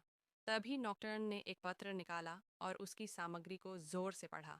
निश्चित रूप से व्यक्तिगत रूप से अनुशंसित उम्मीदवार ऑनस्कर अध्ययन समूह में प्रवेश। जैसे ही नॉकटर्न पढ़ता रहा, अरुषा को कुछ अजीब लगा, जैसे कुछ गड़बड़ हो। फिर जैसे ही उसने खबर बताई, ड्यूक ने अपनी चाय का प्याला मेज पर पटक दिया। कितना हास्यास्पद है, उसने कहा। उसने उपहास किया। उन्होंने उसे अस्वीकार कर दिया क्योंकि सेवलिन डची में उसके साथ आने के लिए पर्याप्त प्रतिष्ठित स्नातक नहीं है। वह खड़ा हो गया। उसका चेहरा गुस्से से काला पड़ गया। उन्हें चिंता थी कि उनके परिवार में एक बदमाश है। वह धिक्कार है लियोनार्डो का बच्चा, उसने शाप दिया। तभी उसे कुछ याद आया। साम्राज्य का सबसे बेहतरीन शैक्षणिक संस्थान, इसलिए जीनियस अकादमी। मूल कहानी में सेवलिन की सबसे बड़ी इच्छा प्रतिष्ठित स्कूल में ऑस्कर की स्वीकृति सुनिश्चित करके लियो द्वारा खराब की गई अपनी बर्बाद प्रतिष्ठा को बहाल करना था। हालांकि कहानी में ऑस्कर के प्रवेश से ठीक पहले ड्यूक का निधन हो गया था। अब परिस्थितियां बदल गई हैं। वह ऐसी स्थिति में है जहां वह जीवित नहीं रह सकती है। नॉकटर्न ने तुरंत एक विरोध पत्र भेजने की पेशकश की। उसकी आवाज़ दृढ़ थी। कुछ लोगों ने जवाब में हाँफते हुए कहा। अरुषा जानती थी कि यह अच्छा विचार नहीं है। अगर वह अब अपने दादाजी का सामना करती है, तो उसे निश्चित रूप से बाहर निकाल दिया जाएगा। तनाव को भांपते हुए उसने मुस्कुराते हुए बात की। उसने पत्र का मसौदा तैयार करने से पहले हिजग्रेस की भावनाओं को शांत करने का सुझाव दिया, यह उल्लेख करते हुए कि उसने पहले ही प्रशिक्षण हॉल खोल दिया था ताकि वह अपने शरीर को हिला सके और आराम कर सके। ड्यूक ने कारण देखा। हालांकि उसका गुस्सा जल रहा था। वह एक ऐसा व्यक्ति था जो उचित आदेश का पालन करता था। जैसे ही वह निकला, उसने एक बार फिर लियोनार्डो को शाप दिया। अरुषा मुश्किल से आपदा से बच पाई थी। क्रॉबी उसकी ओर मुड़ा। उसकी आवाज़ तेज थी। उसने उसे याद दिलाया कि ड्यूक ने पहले ही प्रशिक्षण हॉल खोल दिया था। अब ड्यूक सिर्फ सेवलिन परिवार का सदस्य था। ड्यूक ने प्रशिक्षण हॉल भी नहीं छोड़ा था। ग्रेगरी ने व्याख्यान जारी रखा और ग्रेगरी ने व्याख्यान जारी रखा और ड्यूक को निर्देशित किया कि ड्यूक अब वहाँ नहीं है। उन्होंने अन्य शर्तों पर बात करना शुरू कर दिया जो उन दोनों की तुलना में भी अधिक अप्रत्याशित थी। उन्होंने अन्य शर्तों पर बात करना शुरू कर दिया जो उन दोनों की तुलना में भी अधिक जटिल थी। ऑस्कर, लेकिन फिर उसने अपना सिर हिला दिया। छोड़ो, ये वैसे भी असंभव है। इसके साथ उसने विचार को खारिज कर दिया और यह कहते हुए बहाना बनाया कि वह व्यस्त था। अरुषा ने उसे अलविदा कहा और खुशी से उछल पड़ी। देखते हैं कि क्या यह वास्तव में असंभव है। बस ध्यान से देखो। क्रॉबी क्रॉबी ने उसे घूरते हुए देखा, लगभग एक पल के लिए विश्वास करते हुए, लेकिन फिर उसने विचार को झटक दिया। लेकिन फिर उसने विचार को झटक दिया। उस दोपहर बाद एक गाड़ी में सवारी करते समय क्रॉबी ने मार्की से पूछा कि क्या यह सच है कि लेडी अरुषा का नया शिक्षक प्रतिष्ठित सोजेनियस अकादमी का स्नातक था। फिर उसने पूछा कि क्या लियोनार्डो आधिकारिक तौर पर एक प्रतिभाशाली शिक्षा कार्यक्रम शुरू करने की योजना बना रहा था। लियोनार्डो ने बस उसे घूर कर देखा और उसे निष्कर्ष पर न पहुंचने की चेतावनी दी। उसने समझाया कि लिमरिक साथी केवल एक आर्ण चुकाने के लिए आया था। उसने यह स्पष्ट कर दिया कि वह अरुषा को कुछ भी नहीं सिखाने जा रहा था, केवल मजाक कर रहा था। मैं समझता हूँ, क्रॉबी ने कहा। खैर, अगर वह वास्तव में ड्यूक के समर्पित शिक्षकों में से एक होता, तो वह पहली जगह में इस तरह के बेतुके अनुरोध को कभी स्वीकार नहीं करता। ये कहते हुए लियोनार्डो ने अचानक गाड़ी का दरवाज़ा खोला और कूद गया। क्रॉबी की आंखें सदमे से चौड़ी हो गईं, क्योंकि उसने उसके पीछे चिल्लाया, मार्क्विस। घबराकर उसने जल्दी से उसका पीछा किया और पूछा कि क्या हुआ था। पीछे खड़े होकर वह उसकी प्रशंसा करने से खुद को रोक नहीं पाया, यह सोचकर कि उसने अपनी बेटी की चिंता में चलती गाड़ी से छलांग लगा दी थी। हालांकि दुकान की परिचारिका के नज़रिए से लियो और क्राबी गुंडों का एक झुंड लग रहे थे जो उसकी दुकान को नष्ट करने के लिए तैयार थे। क्राबी चारों ओर देखते हुए अचानक खिल उठा। अंदर गुड़ियों की श्रृंखला देखकर वह बहुत खुश हुआ। दूसरी ओर दुकान की परिचारिका अंदर ही अंदर घबरा रही थी। ये लापरवाह मार्की वयस्क दुकान में क्यों है? फिर क्राबी मुस्कुराया और लापरवाही से सुझाव दिया, इस अवसर का लाभ क्यों ना उठाया जाए और सब कुछ साफ कर दिया जाए। परिचारिका जम गई। सब कुछ साफ कर दिया जाए? उसके दिमाग में उसने पहले ही उन्हें पूरी दुकान को तोड़ते हुए देख लिया था। कांपते हाथों से उसने हिचकिचाते हुए पूछा, क्या आप वास्तव में कह रहे हैं कि आप इसे खरीदना चाहते हैं? क्राबी ने सिर हिलाया। हाँ, वास्तव में। लेडी अरुषा का कमरा आजकल काफ़ी खाली है। अगर हम उसे हर एक में से एक दें तो मुझे यकीन है कि वह बहुत खुश होगी। लियो गुड़ियों को देखते हुए अचानक ध्यान दिया कि उनमें से एक बिल्कुल अरुषा जैसी दिखती है। क्राबी तुरंत उसकी ओर मुड़ा। मार्क्विस, आपको तुरंत एक पत्नी ढूंढनी चाहिए। लियो ने उपहास किया। यह बहुत बड़ी छलांग है, लेकिन फिर मुझे लगता है कि अगर मेरी अरुषा जैसी प्यारी बेटी होती। फिर जैसे ही उसे कुछ एहसास हुआ, उसने अचानक दरवाज़ा धक्का देकर खोल दिया और बाहर निकल गया। यह मेरे लिए असंभव है। अगर मैं मरने के बाद वापस भी आ जाऊं तो भी। वह बाहर चला गया। क्राबी हैरान होकर उसके पीछे चिल्लाया, रुको! क्या तुम बस जा रहे हो? लेडी अरुषा की गुड़ियों का क्या? वह जल्दी से उसके पीछे भागा। दुकान की परिचारिका उन्हें जाते हुए देखकर राहत की सांस ली। भगवान का शुक्र है। लेकिन जैसे ही उसने अपनी सतर्कता कम की, क्राबी अचानक वापस आ गया। वह डर से चौंक गई और चिल्लाई, क्या बात है? क्या मार्क्विस ने अचानक अपना मन बदल लिया? क्राबी शरारती ढंग से मुस्कुराया। नहीं, ऐसा नहीं है। मुझे बस आपसे एक छोटी सी बात पूछनी है। महल में वापस अरुषा अपने शिक्षक लिमरिक को घूरती रही। उसकी आंखें गिड़गिड़ा रही थीं। तुम्हें पढ़ना चाहिए, उसने जोर दिया। इस बिंदु पर उसने आखिरकार अपना धैर्य खो दिया था। लिमरिक अब एक कुर्सी से बंधा हुआ था। उसका मुंह डक्ट टेप से सील कर दिया गया था। अरुषा लगभग उत्साह से चमकते हुए आखिरकार उसे पकड़ लिया था। यह सब तुम्हारे लिए है शिक्षक। उसने उसके बटुए में हाथ डाला, उसका वेतन निकाला और उसे उसके सामने लहराया। क्या तुम्हें यह चाहिए या नहीं? लिमरिक मुक्त होने के लिए संघर्ष कर रहा था, लेकिन इससे पहले कि वह प्रतिक्रिया दे पाता, उसने उसके हाथ में एक कलम थमा दी। उसका भाव लगभग उन्मादी हो गया था। तभी उसका चश्मा फिसल गया, जिससे एक आश्चर्यजनक रूप से सुंदर चेहरा दिखाई दिया। एक पल के लिए कमरे में सन्नाटा छा गया। दृश्य इतना मंत्रमुग्ध कर देने वाला था कि नौकरानी भी भौचक्की होकर तुरंत अरुषा की आंखों को ढकने के लिए आगे बढ़ी। लिमरिक अपनी शांति वापस पाकर बुदबुदाया, मैं हिंसा के आगे नहीं झुकूंगा। उसकी आवाज़ में दृढ़ विश्वास था, क्योंकि उसे एक दूर की याद आई। 7 साल पहले राजधानी की एक विरल आबादी वाली गली में उसे उसके सहपाठियों ने पीटा था। उस समय लियो ने उसे बचाया था। इस वजह से वह कभी भी लियो के आदेशों के खिलाफ नहीं जाएगा। अगर लियो ने उसे आलस्य करने और कुछ भी न सिखाने के लिए कहा, तो वह बिल्कुल वैसा ही करेगा। अरुषा यह सुनकर आखिरकार समझ गई। उसका भाव गहरा गया, क्योंकि उसने अपने पिता को बार बार शाप दिया। फिर उसने तेजी से सांस छोड़ी और बुदबुदाई, मैं अब बहुत अच्छी तरह समझ गई हूँ। अरुषा ने अपनी नौकरानी को बुलाया, उसे तुरंत कुछ लाने का निर्देश दिया। बिना हिचकिचाहट के नौकरानी दौड़ी और एक सूटकेस लेकर वापस आई। उसे अरुषा को सौंप दिया। उसने इसे अपने हाथों में लिया, जिप खोली और इसकी सामग्री को टेबल पर खाली कर दिया। अंदर प्रत्येक ग्रेड स्तर के लिए व्यापक वर्कबुक, एक छात्र प्रगति प्रबंधन फाइल, गलत नोट्स वाली एक पुस्तक और एनोटेशन से भरी प्रारंभिक बचपन शिक्षा का परिचय था। अरुषा ने सामग्री पर नजर डाली और मुस्कुराई। वास्तव में वह गुप्त रूप से इसका इंतजार कर रहा है, उसने सोचा। उसके शिक्षक स्पष्ट रूप से घबराए हुए अपनी नजरें हटा लीं। नहीं, यह सिर्फ प्राथमिक विद्यालय के लिए है, वह हकलाया। लेकिन फिर उसे एहसास हुआ।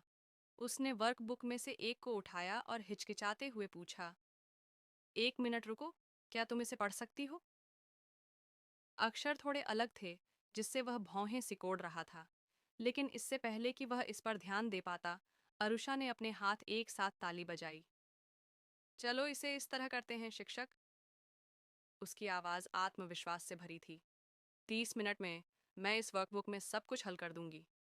यदि मैं सफल होती हूँ, तो तुम मेरे पिता की बात नहीं सुनोगे। इसके बजाय तुम मुझे पढ़ाओगे। सौदा। वह हिचकिचाया। क्या? लेकिन इससे पहले कि वह मना कर पाता, उन्होंने उसे बंधनों से मुक्त कर दिया था। जन्म से अरुषा बिना किसी औपचारिक शिक्षा के महल में रहती थी।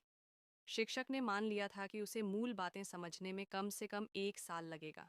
लेकिन जैसे ही उसने उसे काम करते हुए देखा, उसका प्रारंभिक अविश्वास सदमे में बदल गया।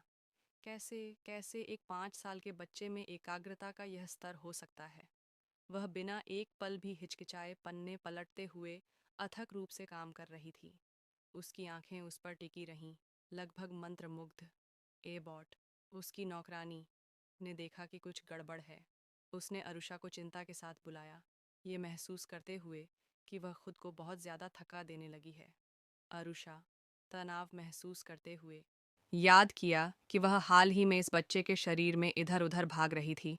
लेकिन उसने इस विचार को खारिज कर दिया और ईबॉट को आश्वस्त किया, ठीक है, मैं ठीक रहूंगी। कुछ समय बाद अरुषा ने अपनी कलम नीचे रखी और घोषणा की, मैं समाप्त हो गई हूँ। उसने एबॉट की ओर रुख किया और उठने में मदद मांगी। उसने खड़े होने में उसकी मदद की और अरुषा ने पूरी की गई वर्कबुक को पकड़कर अपने शिक्षक को सौंप दिया। तो ये कैसा था? उसने पूछा। उसकी आवाज़ उत्सुक थी। लिमरिक वर्कबुक को घूरता रहा। उसका दिमाग दौड़ रहा था। वह यह कैसे कर पाई? अभी भी सदमे में उसने पूछा, इस घर की अनमोल बेटी सीखने के लिए इतनी उत्सुक क्यों है? वह बस मुस्कुराई और जवाब दिया, मैं तुम्हें बाद में बताऊंगी। उसने अपनी आंखें सिकोड़ी। तो तुम कह रही हो कि कोई कारण है? उसने अपना सिर हिलाया। नहीं, ये सिर्फ एक सपना है। एक सपना? लिमरिक ने भ्रम में दोहराया। अपने दिमाग में अरुषा ने अपने पिता और दादा को उसकी जगह हंसते हुए देखा। उसने लिमरिक की ओर रुख किया और बुदबुदाई, मैं बस उन्हें मुस्कुराते हुए देखना चाहती हूँ। लिमरिक क्षण भर के लिए चौंक गया। उसने अपना सिर थोड़ा झुकाया, उसके शब्दों को संसाधित किया। फिर एक कोमल मुस्कान के साथ वह उसके सामने घुटनों के बल बैठ गया और अपने हाथ उसके कंधों पर रख दिए। वास्तव में मैंने बगीचे में कुछ सुना। तुम सोजेनियस अकादमी में प्रवेश करना चाहती हो, है ना? अरुषा की आंखें आश्चर्य से चौड़ी हो गईं। उस स्कूल के स्नातक के रूप में उसने जारी रखा, मैं तुम्हारी मदद करने में सक्षम हो सकता हूँ। एक पल के लिए अरुषा अवाक रह गई। वह सोजेनियस अकादमी का पूर्व छात्र है? लिमरिक ने सिर हिलाया। उसका भाव ईमानदार था। अपने ज्ञान और अनुभव से मैं अकादमी में प्रवेश करने में तुम्हारी मदद कर सकता हूँ। सच में? उसने हाँफते हुए कहा। उसकी आवाज़ में उत्साह था। उसने उसके उत्साह पर मुस्कुराते हुए कहा, हमें अगले 3 वर्षों तक कड़ी मेहनत करनी होगी। इस पर अरुषा भ्रम में पलक झपकाई। 3 साल? हाँ, लिमरिक ने पुष्टि की। सोजेनियस अकादमी के लिए न्यूनतम आयु आवश्यकता 8 वर्ष है। चाहे तुम 5 साल की उम्र में कितनी भी प्रतिभाशाली क्यों ना हो, तुम अभिभावक के बिना भाग लेने के लिए अभी भी बहुत छोटी हो। अरुषा जम गई। लिमरिक ने तुरंत उसके चेहरे में बदलाव देखा। उसने उसके शब्दों को संसाधित किया। एहसास हुआ कि वह सही कह रहा था। इतना ईमानदार, इतना सही है। इसी के साथ ये एपिसोड यही खत्म होता है। और बस उम्मीद है कि आप सभी जल्द ही 1000 सब्सक्राइब कंप्लीट करवा दोगे। Thank you. इसका मतलब, इससे पहले कि वह अपनी सोच पूरी कर पाती, स्थिति का अचानक भार उस पर आ गिरा। उसकी दृष्टि धुंधली हो गई, उसका शरीर डगमगाने लगा और अगले ही पल वह गिर पड़ी। कमरे में मौजूद हर कोई उसकी ओर दौड़ा, जिससे घबराहट फैल गई। कहीं और एक दूसरे स्थान पर एक काले बालों वाला लड़का अपने अधीनस्थों के साथ खड़ा था। उसकी तेज निगाह ने आसपास के वातावरण को स्कैन किया, इससे पहले कि वह बोलता। क्या कोई हमारा पीछा कर रहा है? उसके अधीनस्थों में से एक आगे आया। हाँ, युवराज, हमने बार बार इसकी पुष्टि की है। लड़के, पहले क्राउन प्रिंस एलियट कैलियोप ने सिर हिलाया। अब तक हमने 3 व्यक्तियों की पहचान की है जो मानदंडों को पूरा करते हैं। हम आखिरी वाले की तलाश कर रहे हैं। एक अधीनस्थ ने बोलने से पहले हिचकिचाया। हालांकि क्या यह अजीब नहीं है? उनमें से कोई भी 8 साल से अधिक उम्र का नहीं है। एलियट ने उसकी ओर एक तीखे भाव से देखा। काउंट एप्लेटन, मेरे चाचा, क्या उन्हें मुझ पर विश्वास नहीं है? उसकी निगाह काली पड़ गई। लेकिन उम्र और स्थिति मायने नहीं रखती। महत्वपूर्ण बात यह है कि परिवार के आशीर्वाद वाले व्यक्तियों को सुरक्षित किया जाए और उन्हें जल्द से जल्द सोजेनियस अकादमी में नामांकित किया जाए। उसकी आवाज़ ठंडी हो गई। अगर हम अभी कार्रवाई नहीं करते हैं तो शाही महल पर मंडरा रही छाया एक खतरा बन जाएगी जो पूरे साम्राज्य को निगल सकती है। हवेली में वापस एरुषा ने धीरे धीरे अपनी आंखें खोलीं, प्रकाश में समायोजित होने की कोशिश करते हुए, और यह सोचकर कि वह कहाँ थी। यह महसूस करने में देर नहीं लगी कि गिरने के बाद उसे उसके कमरे में ले जाया गया था, या शायद नहीं, क्योंकि उसके चारों ओर बहुत शोर था। अपने माथे पर हाथ रखते हुए उसने आह भरी।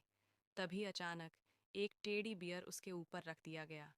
एरुषा, वह बिल्कुल भी उम्मीद नहीं कर रही थी, इसलिए चौंक कर उछल पड़ी।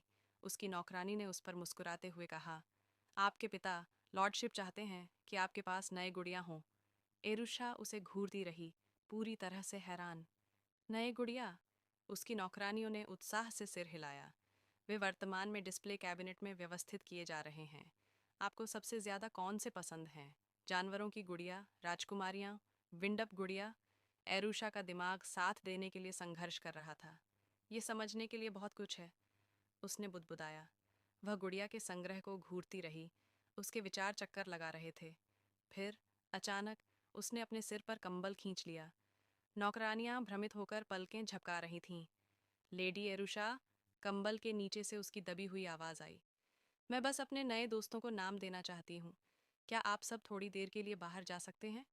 उसने धीरे धीरे झांका, अपनी बड़ी विनती भरी आंखों को दिखाते हुए। नौकरानियां जम गईं। उसका भाव बहुत प्यारा था। उनमें अराजकता की एक लहर फूट पड़ी। बेशक, मेरी लेडी, एक नौकरानी ने कहा। हम अभी निकल जाएंगे, दूसरे ने कहा। जैसे ही वे निकले, एरुषा अवाक रह गई। वह अवाक थी। एबोट, उसकी निजी नौकरानी तुरंत कैंची की एक जोड़ी लेकर आगे बढ़ी। एरुषा मुस्कुराई। ये गुड़िया बहुत चमकीली हैं। एरुषा ने पलकें झपकाईं, गुड़िया से आने वाले चमकीले प्रतिबिंब को समायोजित करते हुए। उसने अपनी नौकरानी की ओर मुड़कर पूछा, क्या आपको नहीं लगता कि वे मेरी आंखों को चोट पहुंचा सकती हैं? एबोट ने थोड़ा सिर हिलाने से पहले एक पल के लिए हिचकिचाया।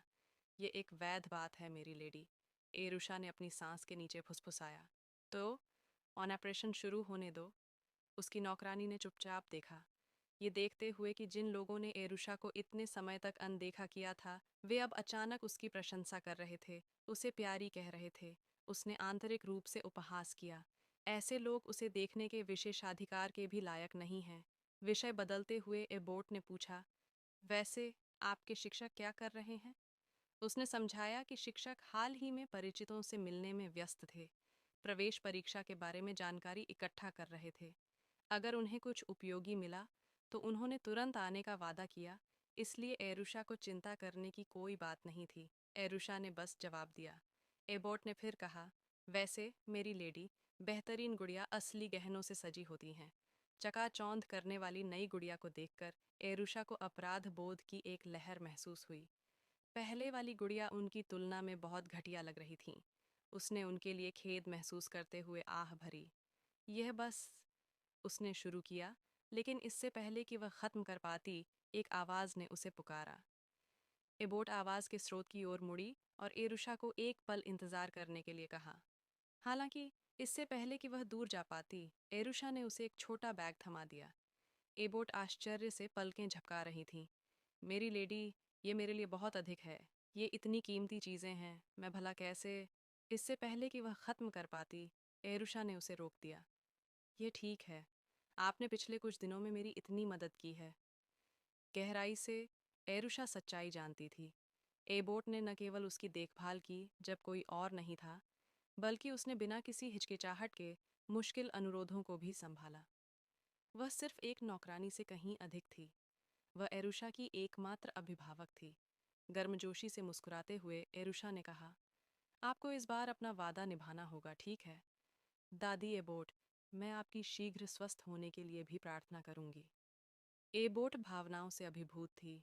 आंसू के कगार पर उसने अपनी आंखें पोंछीं और फुसफुसाई, धन्यवाद मेरी लेडी, मैं जीवन भर इस दया को कभी नहीं भूलूंगी। एरुषा ने एक हल्की मुस्कान के साथ जवाब दिया, फिर कृपया मेरी देखभाल करना जारी रखें। उन्होंने एक दिल्ली गले लगाया। एक पल बाद एरुषा ने पूछा, क्या कोई ऐसी गुड़िया है जिसे हमने अभी तक नहीं देखा है? एबोट ने सिर हिलाया। हाँ, एक है। ये बिल्कुल मेरी तरह दिखती है। उसने गुड़िया निकाली और उसे आगे लाकर एरुषा को सौंप दिया। एरुषा ने सावधानी से गुड़िया उठाई और उसका बारीकी से निरीक्षण किया। थोड़ी देर की चुप्पी के बाद उसने उसे नीचे रखा और खड़ी हो गई। मैं थोड़ी देर के लिए अपने पिता से मिलने जाऊंगी, उसने घोषणा की। इसके साथ वह थोड़ी दूर चली गई। हमेशा की तरह लियो अंदर बैठा था। एक हाथ में शराब की बोतल थी। उसकी शर्ट के बटन खुले हुए थे और वह ऐसा लग रहा था जैसे उसने काफी समय से शराब पी रखी हो। एक गहरी सांस लेते हुए उसने खुद से सोचा, मैंने इतनी शराब पिए हुए काफी समय हो गया है। कल क्या हुआ था? उसने पिछली रात की घटनाओं को याद करने की कोशिश की। उसे यकीन था कि वह घर लौट आया था, लेकिन कुछ गिर गया था। फिर उसकी निगाह उसके बगल में बैठी गुड़िया पर पड़ी। यह यहाँ क्यों है? उसने सदमे में बुदबुदाया। इससे पहले कि वह इसे और संसाधित कर पाता, एक हंसमुख आवाज ने उसे पुकारा। लियो ने दरवाजे पर खड़ी एरुषा को मुस्कुराते हुए देखा। आपने मुझे नई गुड़िया खरीदी, है ना? उसने खुशी से कहा। लियो ने अपनी भौहें सिकोड़ी। तुम किस बारे में बात कर रही हो? मैंने कब खरीदी? फिर उसे एहसास हुआ, 8 घंटे पहले। लियो ने अपने जबड़े को जकड़ लिया, अपनी सांस के नीचे शाप देते हुए। उस कमीने बटलर ने उसकी पीठ पीछे यह काम कर दिया था। बोतल पर उसकी पकड़ मजबूत हो गई। मैंने उसे सिर्फ मेरी ओर से उपहार के रूप में देने के लिए कहा था। अचानक उठते हुए उसने आदेश दिया, हम गुड़िया की दुकान पर जा रहे हैं। उनके पास हर प्रकार की गुड़िया खरीद लो। सबसे महंगी वाली सारी गुड़िया खरीद लो। नौकरों ने हैरान होकर एक दूसरे की ओर देखा। ये समझ नहीं आ रहा था कि कैसे प्रतिक्रिया दें। लियो हताशा भरी आह के साथ वापस मेज पर गिर गया। अधिक से अधिक, यह एक मजाक था। अधिक से अधिक, ये सिर्फ एक गुड़िया है। इसकी परवाह कौन करता है? उसने कराहते हुए कहा। मैंने बस थोड़ी खरीदारी की। एरुषा का चेहरा खिल उठा। मुझे पहली बार नई गुड़िया मिली है। उसने गुड़िया उठाई उसकी कारीगरी को देखकर हैरान थी। एक गुड़िया जो एक गाड़ी जितनी महंगी लगती है। उसके शब्दों को सुनकर उसने अपने मन में शाप दिया। एरुषा ने उत्साह से जारी रखा, मैंने उन्हें विशेष नाम भी दिए हैं। लियो ने उसकी ओर खाली निगाहों से देखा। मैं कितना भी नशे में क्यों न था, मैंने वास्तव में ऐसा क्यों किया? उसकी चिड़चिड़ाहट बढ़ती गई। यह सब उस बेवकूफ प्राणी क्रैबी के कारण है। उसने गहरी आह भरी और मुड़ गया। लेकिन फिर बस एक क्षण के लिए उसने उसे देखा, अतीत का एक भूत, उसकी दिवंगत पत्नी। उसकी आंखें सदमे से चौड़ी हो गईं। एरुषा ने उसकी अभिव्यक्ति में बदलाव को तुरंत देखा। वह एक कदम आगे बढ़ी। उसकी आवाज में चिंता स्पष्ट थी। लियो ने जल्दी से अपना सिर हिलाया, जैसे अपने विचारों को साफ करने की कोशिश कर रहा हो। नहीं, जूलियट। अपना आपा वापस पाकर उसने तेजी से सांस छोड़ी और बुदबुदाया, मुझे अब ऐसी चीजों की कोई आवश्यकता नहीं है। मामला अब सुलझ गया है ना? फिर एक कठोर स्वर में उसने कहा, मेरा कमरा छोड़ दो। एरुसा चुप रही। वह नहीं हिली। लियो कुछ क्षणों के लिए चुप रहा, लेकिन जब वह आखिरकार उसकी ओर मुड़ा तो उसने अचानक अपनी गुड़िया को एक उज्जवल मुस्कान के साथ उठाया। तुम? उसने गुस्से से शुरू किया, लेकिन उसने एक अप्रत्याशित इशारे से उसे रोक दिया। अपनी गुड़िया को ऊपर उठाते हुए उसने उसे उसकी ओर हिलाया। मुझे नहीं पता कि क्या हुआ, लेकिन मुझे गुड़िया खरीदने के लिए धन्यवाद। धन्यवाद, पिता। लियो ने पलक झपकाई। उसने अविश्वास में दोहराया। एरुषा ने उत्सुकता से सिर हिलाया। इस विशेष गुड़िया का नाम शाशा है। उसकी आंखों का रंग मेरे जैसा ही है, इसलिए मैंने उसका नाम अपने नाम पर रखा। लियो अवाक था। फिर उसने उसे याद दिलाया, पिता, हाई फाइव करना मत भूलना। लेकिन जवाब देने के बजाय लियो हिचकिचाया। एरुषा। वह रुका। फिर एक शांत स्वर में उसने पूछा, जूलियट, मतलब तुम्हारी माँ, क्या तुम्हें उसकी याद आती है? एरुषा भ्रम में अपना सिर झुकाती है। लियो ने गहरी सांस छोड़ी और मुड़ गया। उसने कहा, तुम्हें उसे याद करने के लिए खुद को मजबूर करने की जरूरत नहीं है। जूलियट, तुम्हारे जन्म के कुछ दिनों बाद ही तुम्हारा उसके साथ समय था। उनके बीच एक गहरी चुप्पी छा गई। फिर धीरे से उसने बुदबुदाया, मुझे माफ करना, एरुषा। मुझे अभी अकेला छोड़ दो। बिना कोई और शब्द कहे उसने उसे कमरे से बाहर निकाला और उसके पीछे दरवाजा बंद कर दिया। एरुषा बंद दरवाजों का सामना करते हुए खड़ी रही। उसका दिमाग अनसुलझे सवालों से भरा हुआ था। उसने कहानी को बीच में क्यों रोक दिया? उसके सीने में निराशा की भावना बैठ गई। फिर उसे वह सच्चाई याद आई जो वह हमेशा से जानती थी। उसकी जैविक माँ, चौडियर परिवार की दूसरी बेटी, जूलियट, मार्कस सेवलिन की पत्नी। मूल कहानी में यह कहा गया था कि एरुषा को जन्म देने के बाद जूलियट ने अचानक लियो से तलाक की मांग की। वह अपने परिवार में वापस चली गई और जल्द ही गुजर गई। हालांकि अकेले इससे पूरी तरह से यह स्पष्ट नहीं होता कि लियो एक निकम्मे में क्यों बदल गया था। एरुषा जानती थी कि उसे विवरणों में गहराई से उतरना होगा। जब वह विचारों में खोई हुई थी तो एक आवाज ने उसे पुकारा। वह एक जानी पहचानी नजर के साथ उसके पास आया। मैंने सब कुछ सुना, उसने कहा।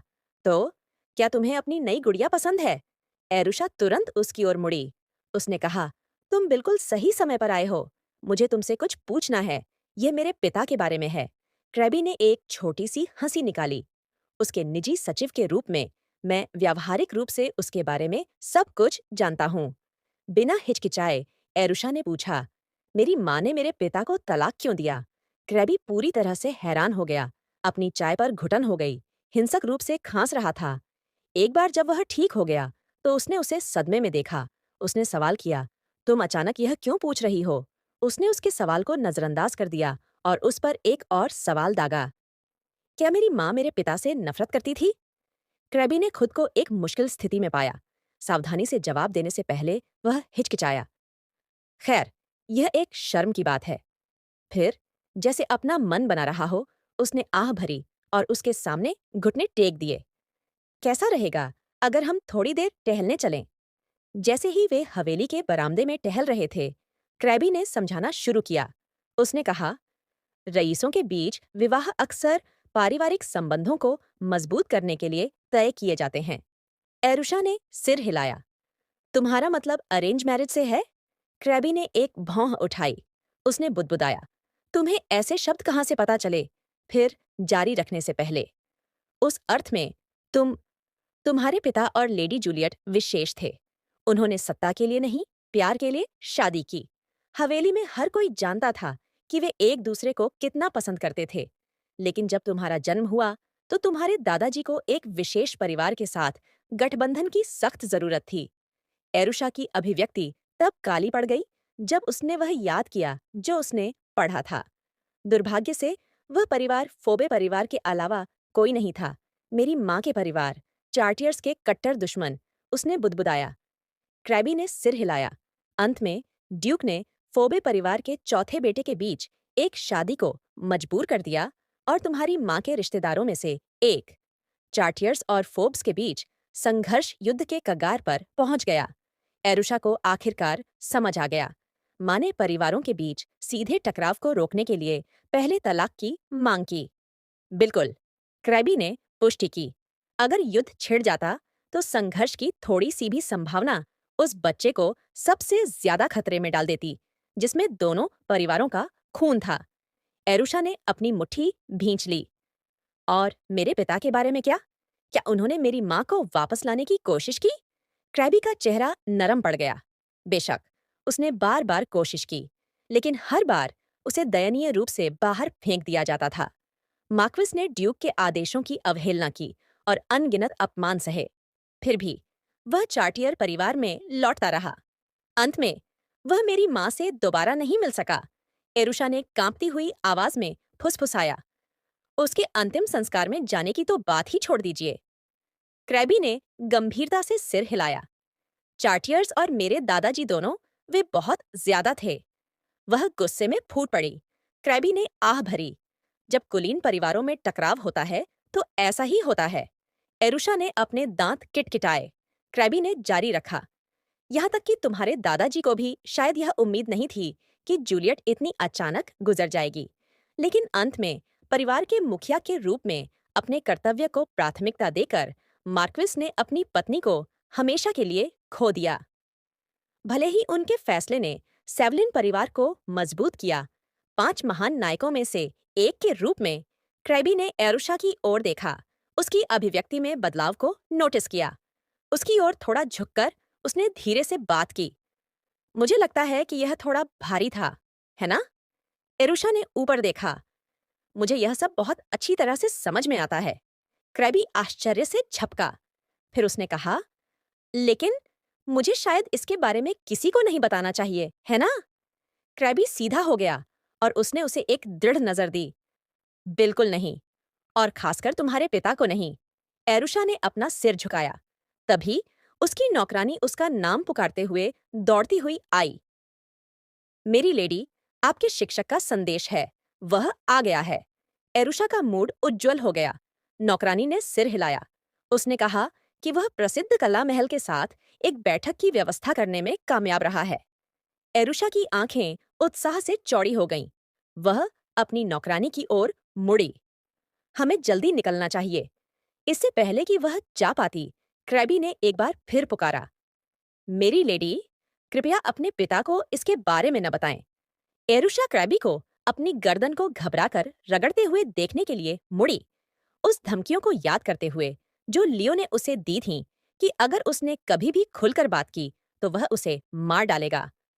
आर्टेसिया की ओर चलते हुए उसने अपने मन में सोचा, अंत में अपनी प्रिय से अलग होने और अंत में उसे देखने में असमर्थ होने के बाद मेरे पिता ने अपनी परिपूर्ण कुलीन छवि और उत्तराधिकारी के रूप में अपनी स्थिति को त्याग दिया, बर्बादी में डूब गए। अपने गंतव्य पर पहुंचने पर उसने एक किताब उठाई और उसे खोला। तो अब से मुझे किसी तरह अपने टूटे दिल वाले भगोड़े पिता को ठीक करना होगा। मेरे दादाजी, जो परिवार को सबसे ऊपर रखते हैं, उनसे उसे मान्यता दिलवाओ और सुनिश्चित करो कि हम सभी एक छत के नीचे शांति से रह सकें। वह निराशा से आह भरती है। यह असंभव है। क्रैबी हंसा। ठीक है, शायद अगर तुम 80 साल की होने तक इंतजार करो। एरुषा ने उसे देखा। उसका शिक्षक जल्द ही आ गया। विनम्रता से उसका अभिवादन किया। इंतजार करने के लिए धन्यवाद, मेरी लेडी। वह उम्मीद से उसकी ओर मुड़ी। बैठक कैसी रही? वह मुस्कुराया। उसने तुमसे मिलने के लिए सहमति दे दी है। मेरे पीछे आओ। बिना किसी हिचकिचाहट के एरुषा उसके पीछे चली गई। ठीक है, अब इस पर तनाव लेने का कोई मतलब नहीं है। सीढ़ियां चढ़ते हुए उसने जल्दी से अपने हाथों को झाड़ा और कमरे में प्रवेश करने से पहले अपनी मुद्रा सीधी की। एक आत्मविश्वास भरी आवाज में उसने पुकारा, गुड मॉर्निंग, मेरा नाम एरुषा है। मैं आर्ट कैसल प्रवेश साक्षात्कार के लिए यहाँ हूँ। कमरे के अंदर की महिला ने उसे एक पल के लिए देखा और फिर लिमरिक की ओर मुड़ी। तो ये वह लड़की है जिसके बारे में तुम बात कर रहे थे? उनके सामने की महिला 9 महान परिवारों में से एक की डचेस थी। लिमरिक ने सिर हिलाया। हाँ, यह वही है। डचेस ने एरुषा को एक पल के लिए देखा और टिप्पणी की, ठीक है, वह प्यारी है। हालांकि उसने जल्दी से जोड़ा, लेकिन उसमें एक कुलीन की बेटी के अनुरूप शालीनता नहीं है। एरुषा भ्रमित होकर पलक झपकाती है। हेथ। डचेस ने फिर सीधे उससे बात की। तो तुम लेडी एरुषा सेवलिन्स हो? उसने आगे बताया कि आर्ट कैसल न केवल सोल जीनियस अकादमी के लिए नवीनतम प्रवेश जानकारी प्रदान करता है, बल्कि छात्रों को इसके लिए तैयार करने के लिए एक व्यापक पाठ्यक्रम भी प्रदान करता है। यदि तुम शामिल होना चाहती हो, तो उसने जारी रखा, तुम्हारे पास मेल खाने के लिए गरिमा होनी चाहिए। एरुषा पूरी तरह से हैरान थी। वह क्या बकवास कर रही है? क्या वह वास्तव में 5 साल के बच्चे को समझ में आने वाले तरीके से बात कर रही है? डचेस ने जारी रखा। इससे भी महत्वपूर्ण बात यह है कि इस सभा में दोनों की उपस्थिति आवश्यक है। मुझे नहीं पता। उसने एरुषा की ओर देखा। मैंने सुना है कि तुम्हारी माँ अब हमारे बीच नहीं है। एरुषा ने सिर हिलाया। हाँ, यह सच है, लेकिन मेरे पास अभी भी एक पिता है। डचेस ने आह भरी। आर्ट कैसल के अभिभावक सदस्य विशेष रूप से माताएं हैं। यह उन्हें अपने बच्चों की परिस्थितियों के बारे में जानकारी साझा करने की अनुमति देता है। फिर उसने एक विनम्र लेकिन दृढ़ मुस्कान पेश की। मुझे डर है कि इन नियमों के तहत हम तुम्हारी भागीदारी की अनुमति नहीं दे सकते। अपनी सीट पर वापस मुड़ते हुए उसने जोड़ा, अगर कुछ और नहीं है तो एरुषा चुप रही। यह भी नहीं जानती कि कैसे प्रतिक्रिया दी जाए। लिमरिक, हालांकि, एक कदम आगे बढ़ा। कृपया, कम से कम मेरी बात सुनो। डचेस ने उसे तीखी नजर से रोक दिया। लिमरिक, लेडी एरुषा को तुरंत यहां से बाहर ले जाओ। कमरे के बाहर एरुषा ने निराशा से आह भरी। वह हर चीज को इतना जटिल क्यों बनाती है? लिमरिक गहरे विचार में डूबा हुआ बोला, एक काउंसलर को तुम्हारे साथ आने के लिए कहने के बारे में क्या ख्याल है? उसने अपना सिर हिलाया। मेरे पिता इसे कभी स्वीकार नहीं करेंगे। यह पहले से ही एक रहस्य है कि मुझे पढ़ाया भी जा रहा है। लिमरिक का चेहरा उसकी ओर देखते ही काला पड़ गया। एरुषा ने अपनी नजरें नीची कर लीं, खुद को समझा रही थी, अगर मेरे पिता मेरे साथ आते भी हैं, तो साम्राज्य के सबसे कुख्यात व्यक्ति के साथ कौन जुड़ना चाहेगा? लिमरिक भौहें चढ़ाकर सोच में खो गया। उसे क्या करना चाहिए? उस दोपहर बाद दोपहर के भोजन के दौरान जब एरुषा अपने पिता के साथ खाना खा रही थी, तो उसने विषय को छेड़ने से पहले हिचकिचाई। पिताजी, क्या आप मुझे आर्ट कैसल ले जा सकते हैं? लियो ने उसकी ओर देखा। उसका भाव अपठनीय था। एरुषा ने जल्दी से बात पलट दी। कोई बात नहीं, मुझे पता था कि तुम नहीं जाओगे। इससे पहले कि वह खत्म कर पाती, उसके पिता अचानक खड़े हो गए। हेलेन, उसने अपने परिचारक को बुलाया, कल के लिए गाड़ी तैयार करो। एरुषा जम गई। अगले दिन वे आर्ट कैसल के लिए रवाना हुए। उसके पिता ने पहले कभी न देखे गए तरीके से निर्दोष कपड़े पहने थे। यह उसके लिए किसी सदमे से कम नहीं था। जैसे ही वे महल में चले, एरुषा का दिमाग दौड़ने लगा। ईमानदारी से कहूं तो मुझे एक कोशिश करनी चाहिए। यह कुछ न होने से बेहतर है, लेकिन वह इतनी आसानी से क्यों सहमत हो गए? उसने लियो की ओर देखा और हिचकिचाते हुए पूछा, पिताजी, क्या आप सच में ठीक हैं? क्या आपने गलती से कुछ अजीब पी लिया था? उसने उसे नजरअंदाज कर दिया। उसने उसे और परेशान किया। मैं कितनी उंगलियां दिखा रही हूं। रुको, क्या तुम्हें यकीन है कि तुम मुझे अभी देख भी रहे हो? लियो अंततः बोला। कल हमारे भोजन से पहले लिमरिक ने मुझे कुछ दिलचस्प बताया। एरुषा अकड़ गई। उसने कहा कि तुम प्रवेश परीक्षा की गंभीरता से तैयारी कर रही हो, क्योंकि तुम्हें प्रायोजित किया जा रहा है। उसकी नजरें तेज हो गईं। या क्या यह सच है कि तुम सिर्फ एक अध्ययन उत्साही हो? एरुषा का दिल बैठ गया। लियो ने जारी रखा, मुझे बताओ, एरुषा, क्या तुम्हें सिर्फ एक अध्ययन समूह का हिस्सा होने के लिए बाहर निकाल दिया गया था? उसने मुश्किल से निगला, नहीं, एक सेकंड रुको। मेरा मतलब है कि उसने अभी जो कहा, क्या उसका वही मतलब था जो मैं सोच रही हूँ? जैसे ही वे सभा कक्ष में दाखिल हुए, कुलीन महिलाओं ने एक साथ मुड़कर देखा। जिस क्षण डचेस ने उस पर नजर डाली, उसका भाव बदल गया। एरुषा सैवलेंट, उसने युवा लड़की की ओर मुड़कर अपनी आवाज तेज की। तुम यहाँ क्यों हो? और यह हंगामा क्या है? उसने गुस्से से देखा। अभद्रता की भी एक सीमा होती है। एरुषा इस बीच केवल यही सोच रही थी, हम बर्बाद हो गए। उसने अपनी मुट्ठियां भींच लीं, मन ही मन लिमरिक को कोस रही थी। वह जहां भी जाता है, परेशानी खड़ी करने का तरीका क्यों खोज लेता है? फिर उसे एहसास हुआ, यह खत्म हो गया है। यह आखिरकार खत्म हो गया है। सेवलेंट परिवार का कुख्यात उपद्रवी अभी एक कुलीन महिला की सभा में घुस गया है। मेरी प्रायोजन, मेरी प्रवेश परीक्षा, मेरा भविष्य, सब कुछ राख होने जा रहा है। लियो ने उसकी परेशान अभिव्यक्ति को देखते हुए उसकी ओर देखा। क्या तुम्हें अपने पिता के साथ प्रवेश करने में शर्म आती है? एरुषा ने चौंक कर ऊपर देखा। लियो कुलीन महिलाओं की ओर मुड़ा। मेरी बेटी थोड़ी शर्मीली है। मैं आपके धैर्य की प्रार्थना करता हूँ। कमरे में सन्नाटा छा गया। फिर सहज अनुग्रह के साथ उसने उन्हें विनम्रता से प्रणाम किया। देर से परिचय के लिए क्षमा करें। मैं लियोनार्डो सेवलिन, सेवलिन परिवार का सबसे बड़ा बेटा, साम्राज्य का 5वां मंत्री और एरुषा का पिता हूँ। जैसे ही उसका नाम लिया गया, महिलाएं स्पष्ट रूप से घबरा गईं। कुछ लाल हो गईं। दूसरों ने अपनी निगाहें फेर लीं। कुछ तो बेहोश होने जैसी लग रही थीं। लियो की नजरें डचेस की ओर मुड़ गईं। मुझे लगता है कि तुम इस सभा की मेजबानी कर रही हो, लेडी लिलियन ग्रांट। डचेस की सांस अटक गई। तुम्हें मेरा नाम कैसे पता? लियो थोड़ा मुस्कुराया। ग्रांट परिवार साम्राज्य के 12 प्रमुख परिवारों में से एक है, बिल्कुल सेवलिन्स की तरह। नामों और चेहरों को याद रखना सम्मान की न्यूनतम आवश्यकता है। उसने अपना सिर थोड़ा झुकाया। मुझे विश्वास है कि तुम्हारे पति, सर क्लूनी ग्रांट, स्वस्थ हैं। भीड़ में फुसफुसाहट फैल गई। लॉर्ड लियोनार्डो वास्तव में 5वें मंत्री के अनुरूप गरिमा का प्रतीक हैं। सार्वजनिक राय के विपरीत वह इतनी शालीनता से पेश आते हैं, यह सोचना कि उन्हें कभी उपद्रवी कहा जाता था। अफवाहें वास्तव में सिर्फ अफवाहें हैं, और उनकी उपस्थिति वह उनसे कहीं बेहतर है। लियो बढ़ती फुसफुसाहट से बेफिक्र एक बार फिर डचेस की ओर मुड़ा। मैंने सुना है कि मेरी बेटी ने इस सभा में शामिल होने की कोशिश की। एक स्थान अस्वीकार कर दिया गया था। निश्चित रूप से एक निष्पक्ष और न्यायप्रिय व्यक्ति के रूप में लेडी लिलियन ने गहन मूल्यांकन के बाद एक विचारशील निर्णय लिया होगा। लियो की नजरें तेज बनी रहीं जब उन्होंने उससे बात की। अपनी बेटी के ईमानदार अनुरोध के सम्मान में उन्होंने समझाया कि उनके पास सभा में शामिल होने के अलावा कोई विकल्प नहीं था। फिर उन्होंने उनसे एक बार फिर यह बताने के लिए कहा कि आरुषा को क्यों अस्वीकार किया गया, ताकि बच्ची समझ सके। वातावरण तनावपूर्ण हो गया। लेडी लिलियन की वाणी लड़खड़ा गई।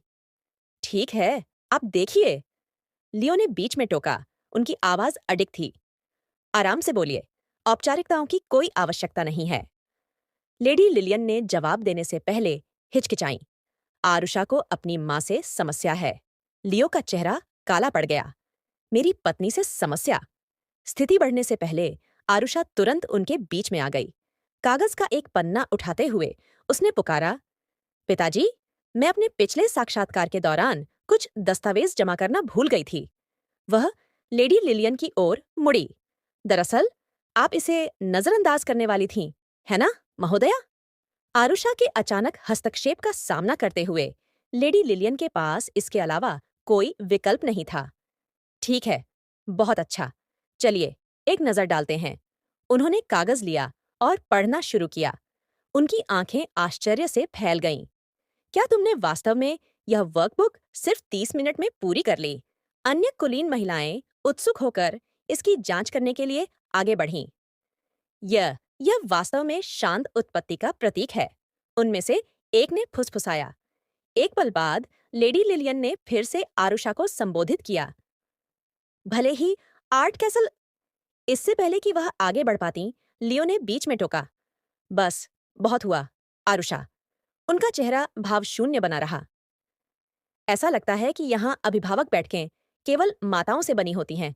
अगर मैं तुम्हारे साथ आता तो यह बस असंवेदनशील होता। वह थोड़ा मुड़े, अपना सिर झुकाकर। आरुषा, हालांकि दृढ़ थी।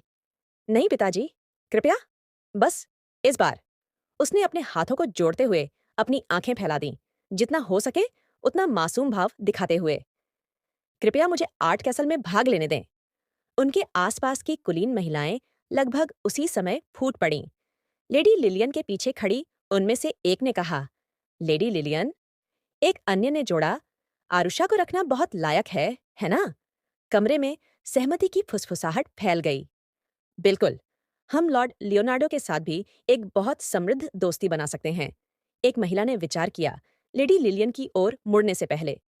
शायद आपको फिर से विचार करना चाहिए, बस एक बार और। निर्णय ले लिया गया।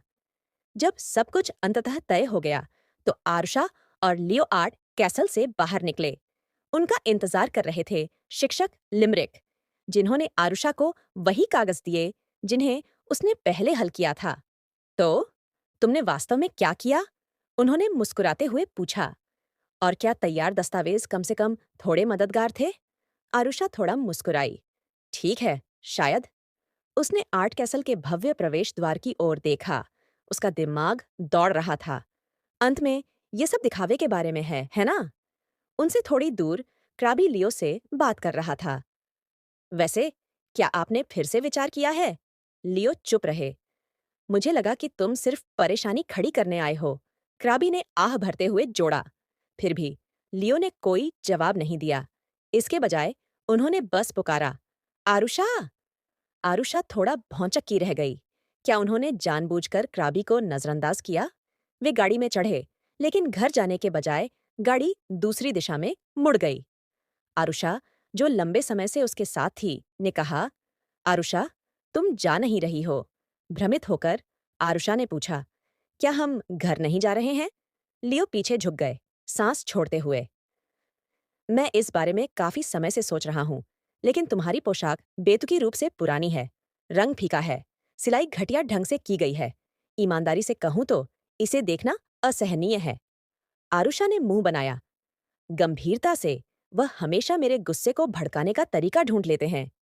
लियो, पूरी तरह से बेपरवाह, ने उसकी ओर अपना हाथ बढ़ाया। चलो चलें, आज हम ढूंढेंगे। आखिरकार तुम्हें उन दयनीय कपड़ों से छुटकारा दिलाएंगे। हम? क्या वह वास्तव में एक आधा सभ्य पिता बन सकता है? देखते हैं। हवेली में ऑस्कर सावलिन खिड़की के पास बैठकर एक किताब पढ़ रहे थे।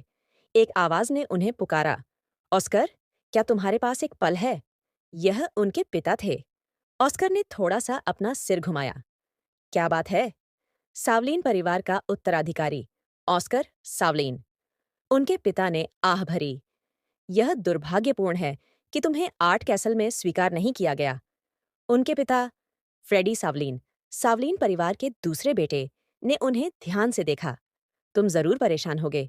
क्या तुम्हारे चाचा की बुरी प्रतिष्ठा इसके लिए जिम्मेदार नहीं है? ऑस्कर ने अपना सिर हिला दिया। यह पूरी तरह से तैयार न होने का नतीजा है। फ्रेडी ने सराहनीय ढंग से सिर हिलाया। तुम्हारे चाचा लियोनार्डो ने भी यही बात कही थी। तुम्हारी माँ की तरह उन्हें विश्वास है कि तुम्हें बस और समय चाहिए। ऑस्कर को अपने चाचा के शब्द याद आए। फ्रेडी ने अपने बेटे के सिर पर हाथ रखा। मुझे तुम पर गर्व है, ऑस्कर। असहज होकर एक अचानक इशारे से सुटली दूर हट गया। फिर उसके पिता ने पूछा, वैसे तुम्हारी चचेरी बहन आजकल अक्सर हवेली से बाहर जा रही है। क्या तुम्हें उसका नाम याद है? ऑस्कर ने बिना किसी हिचकिचाहट के जवाब दिया, एरुषा, बैंगनी बालों वाली, है ना? फ्रेडी ने सिर हिलाया। अगर तुम उससे मिलो तो उसके प्रति दयालु रहना। बेशक पिताजी, चिंता मत कीजिए। हालांकि फ्रेडी का चेहरा अचानक काला पड़ गया, क्योंकि अब से तुम उस बच्चे पर बहुत करीब से ध्यान दोगे। इस बीच जरूर एरुशा और उसके पिता एंजल ड्रेसेस पहुंचे। परिचर ने अपना परिचय दिया। स्वागत है, मैं मुख्य शाखा का प्रबंधक रूबेन हूँ, उसने सम्मानपूर्वक झुकते हुए कहा। मुख्य शाखा के प्रबंधक ने सम्मानपूर्वक झुककर कहा, सबसे पहले मैं कुछ पेय तैयार करवाता हूँ।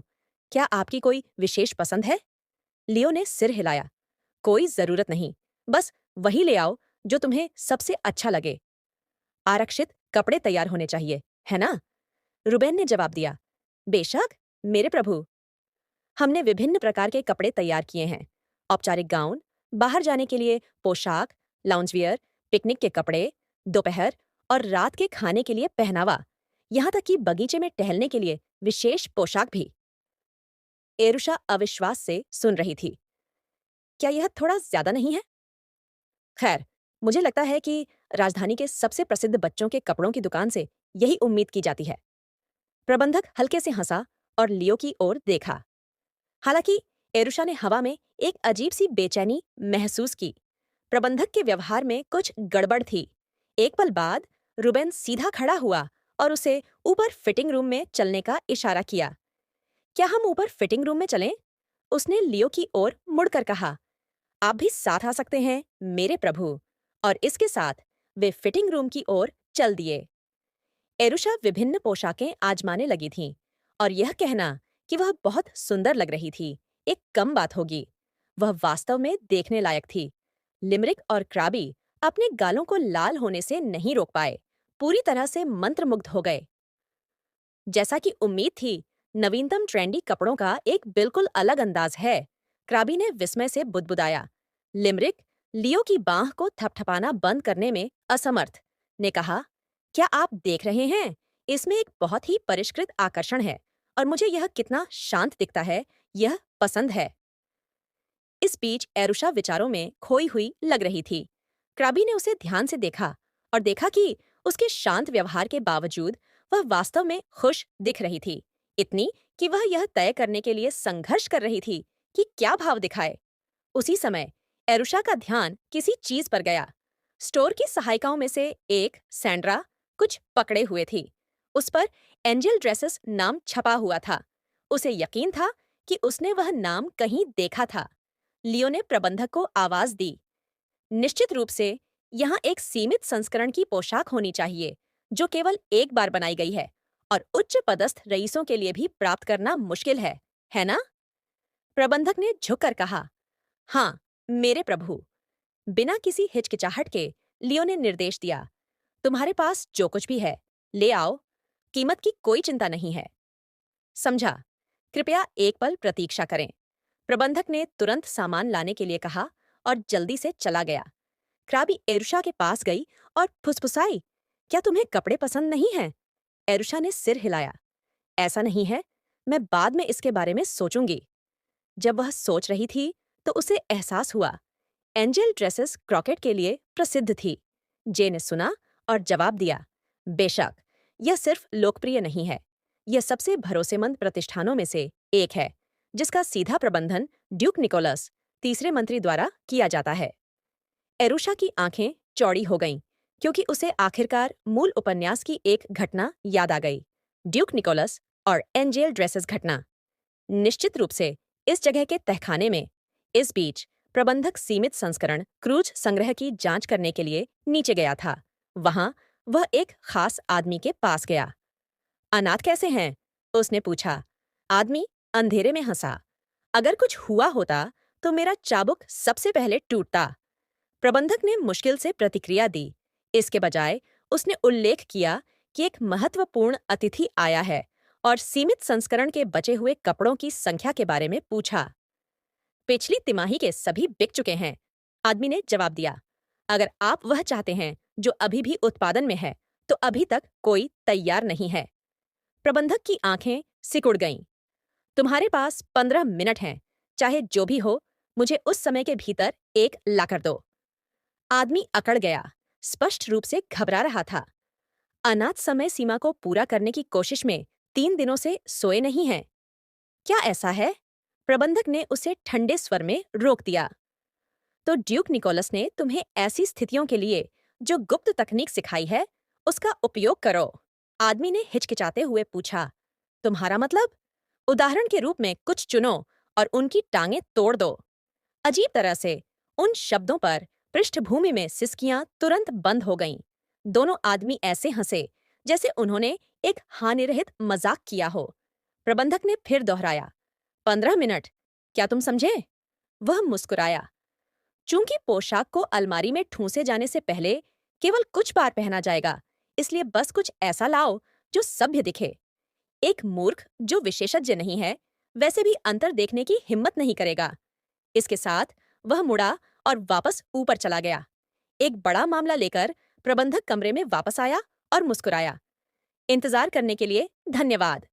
उसने एक झटके के साथ मामला खोला। यह मूल पोशाक है, जिसे पिछले साल से एक प्रमुख टुकड़े के रूप में सावधानीपूर्वक तैयार किया गया है। उसने उत्साह से पूछा, क्या यह अद्भुत नहीं है?